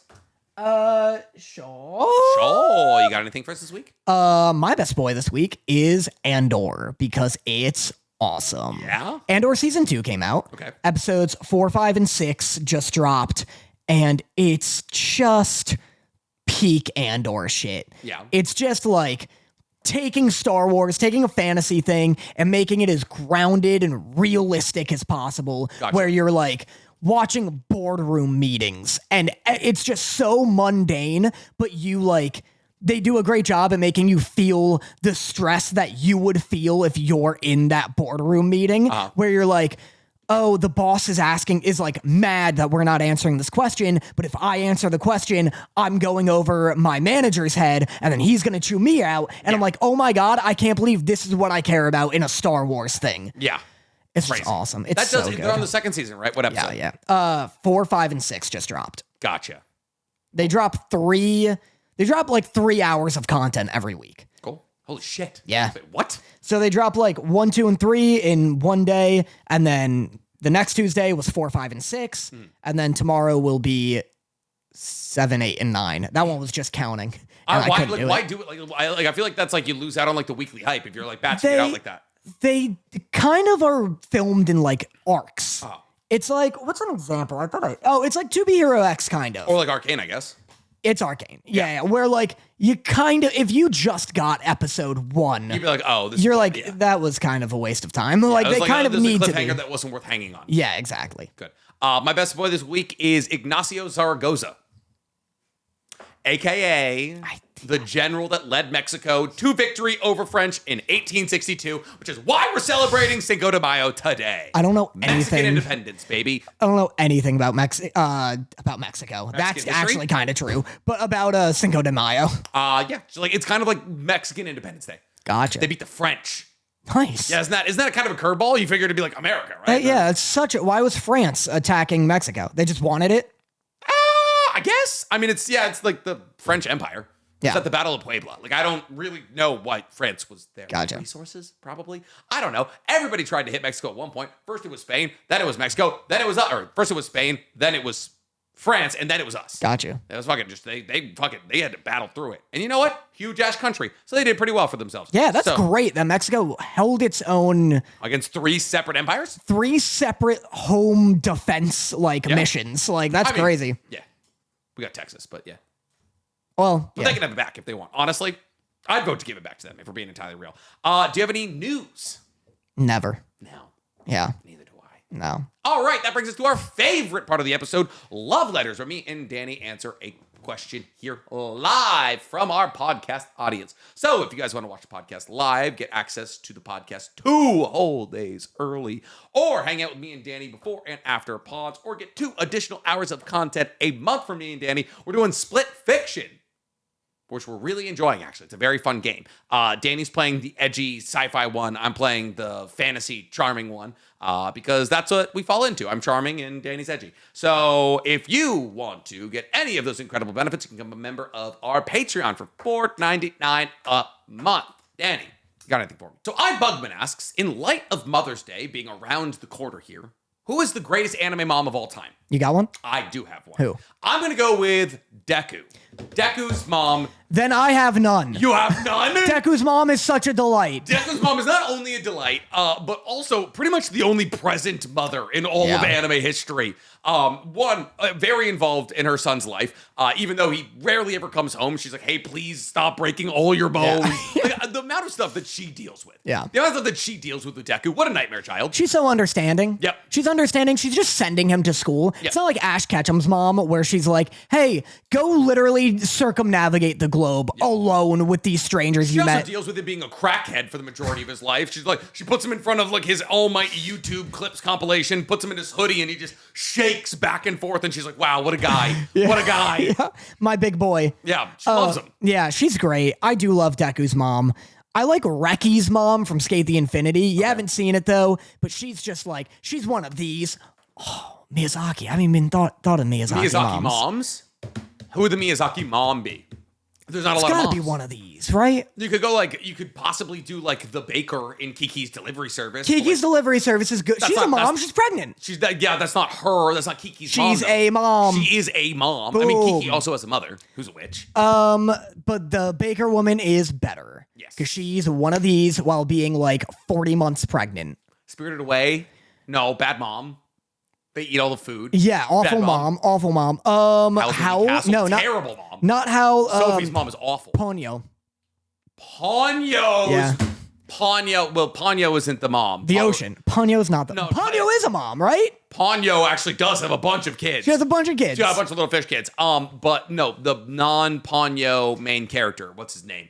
No, his she's an mom. awful mom. No, she's a great mom. Isn't she like drinking all the time and then she drives her kid in a tsunami? I remember one of my notes. She does drive her kid through a tsunami, like a very active tsunami. I remember one of my notes being like, this is an awful mom and you contested it. No, I mean, she's there. She's present. She's fun. Yeah. She's fun mom. She's fun She's more mom. aunt energy than she is mom energy. Yeah. I mean, you said Chi-Chi. I did say Chi-Chi. Chi-Chi's tough because she's a good mom, but she's just really fighting against an awful Chi-Chi's father. a good mom because she wants Gohan to like go out and study. Yeah. Like Yeah. Chi-Chi's like, hey And you know Gohan, what? like you can't like go fight green men all day. Yeah. Like please, you need to get a job. And you know what? Her influence works. It is Chi-Chi. Yeah. 'Cause her influence works. Gohan becomes like a pacifist kind of for some of his life. She also is constantly hanging out with Videl. Yeah. Videl is such a great girlfriend and like so close with her mom. Yeah. Chi-Chi's also hanging out with Bulma all the time. Yeah. Just like your classic everything you want in a mom. She's got 3 kids. Yeah. Like 3 half Saiyans, mind Yeah. you. As a human, Chi-Chi's one of these. she's absolutely one of I've these. seen her like kick a tree in half. Yeah. I mean, like, she has 3 half Saiyan children. Yeah. Keeping that under fucking wraps. Insane. Wait, 2? Two. Goten, Gohan. She has 2 half Saiyan children. Keeping that under wraps. Also with a husband who doesn't love you. Insane. The fucking Chi-Chi's busting it out. Yeah. Good for her. All right. Well, that's all we got, ladies and gentlemen. We appreciate you so much for checking in for another week of Otakus Anonymous. I've been NCHammer23, also known as Nicholas Daniel. I've been Schmanuel. He's been Schmanuel, and we will see you guys on the next one. We love you so much. Goodbye. And now for my next number, I'd like to return to the classics.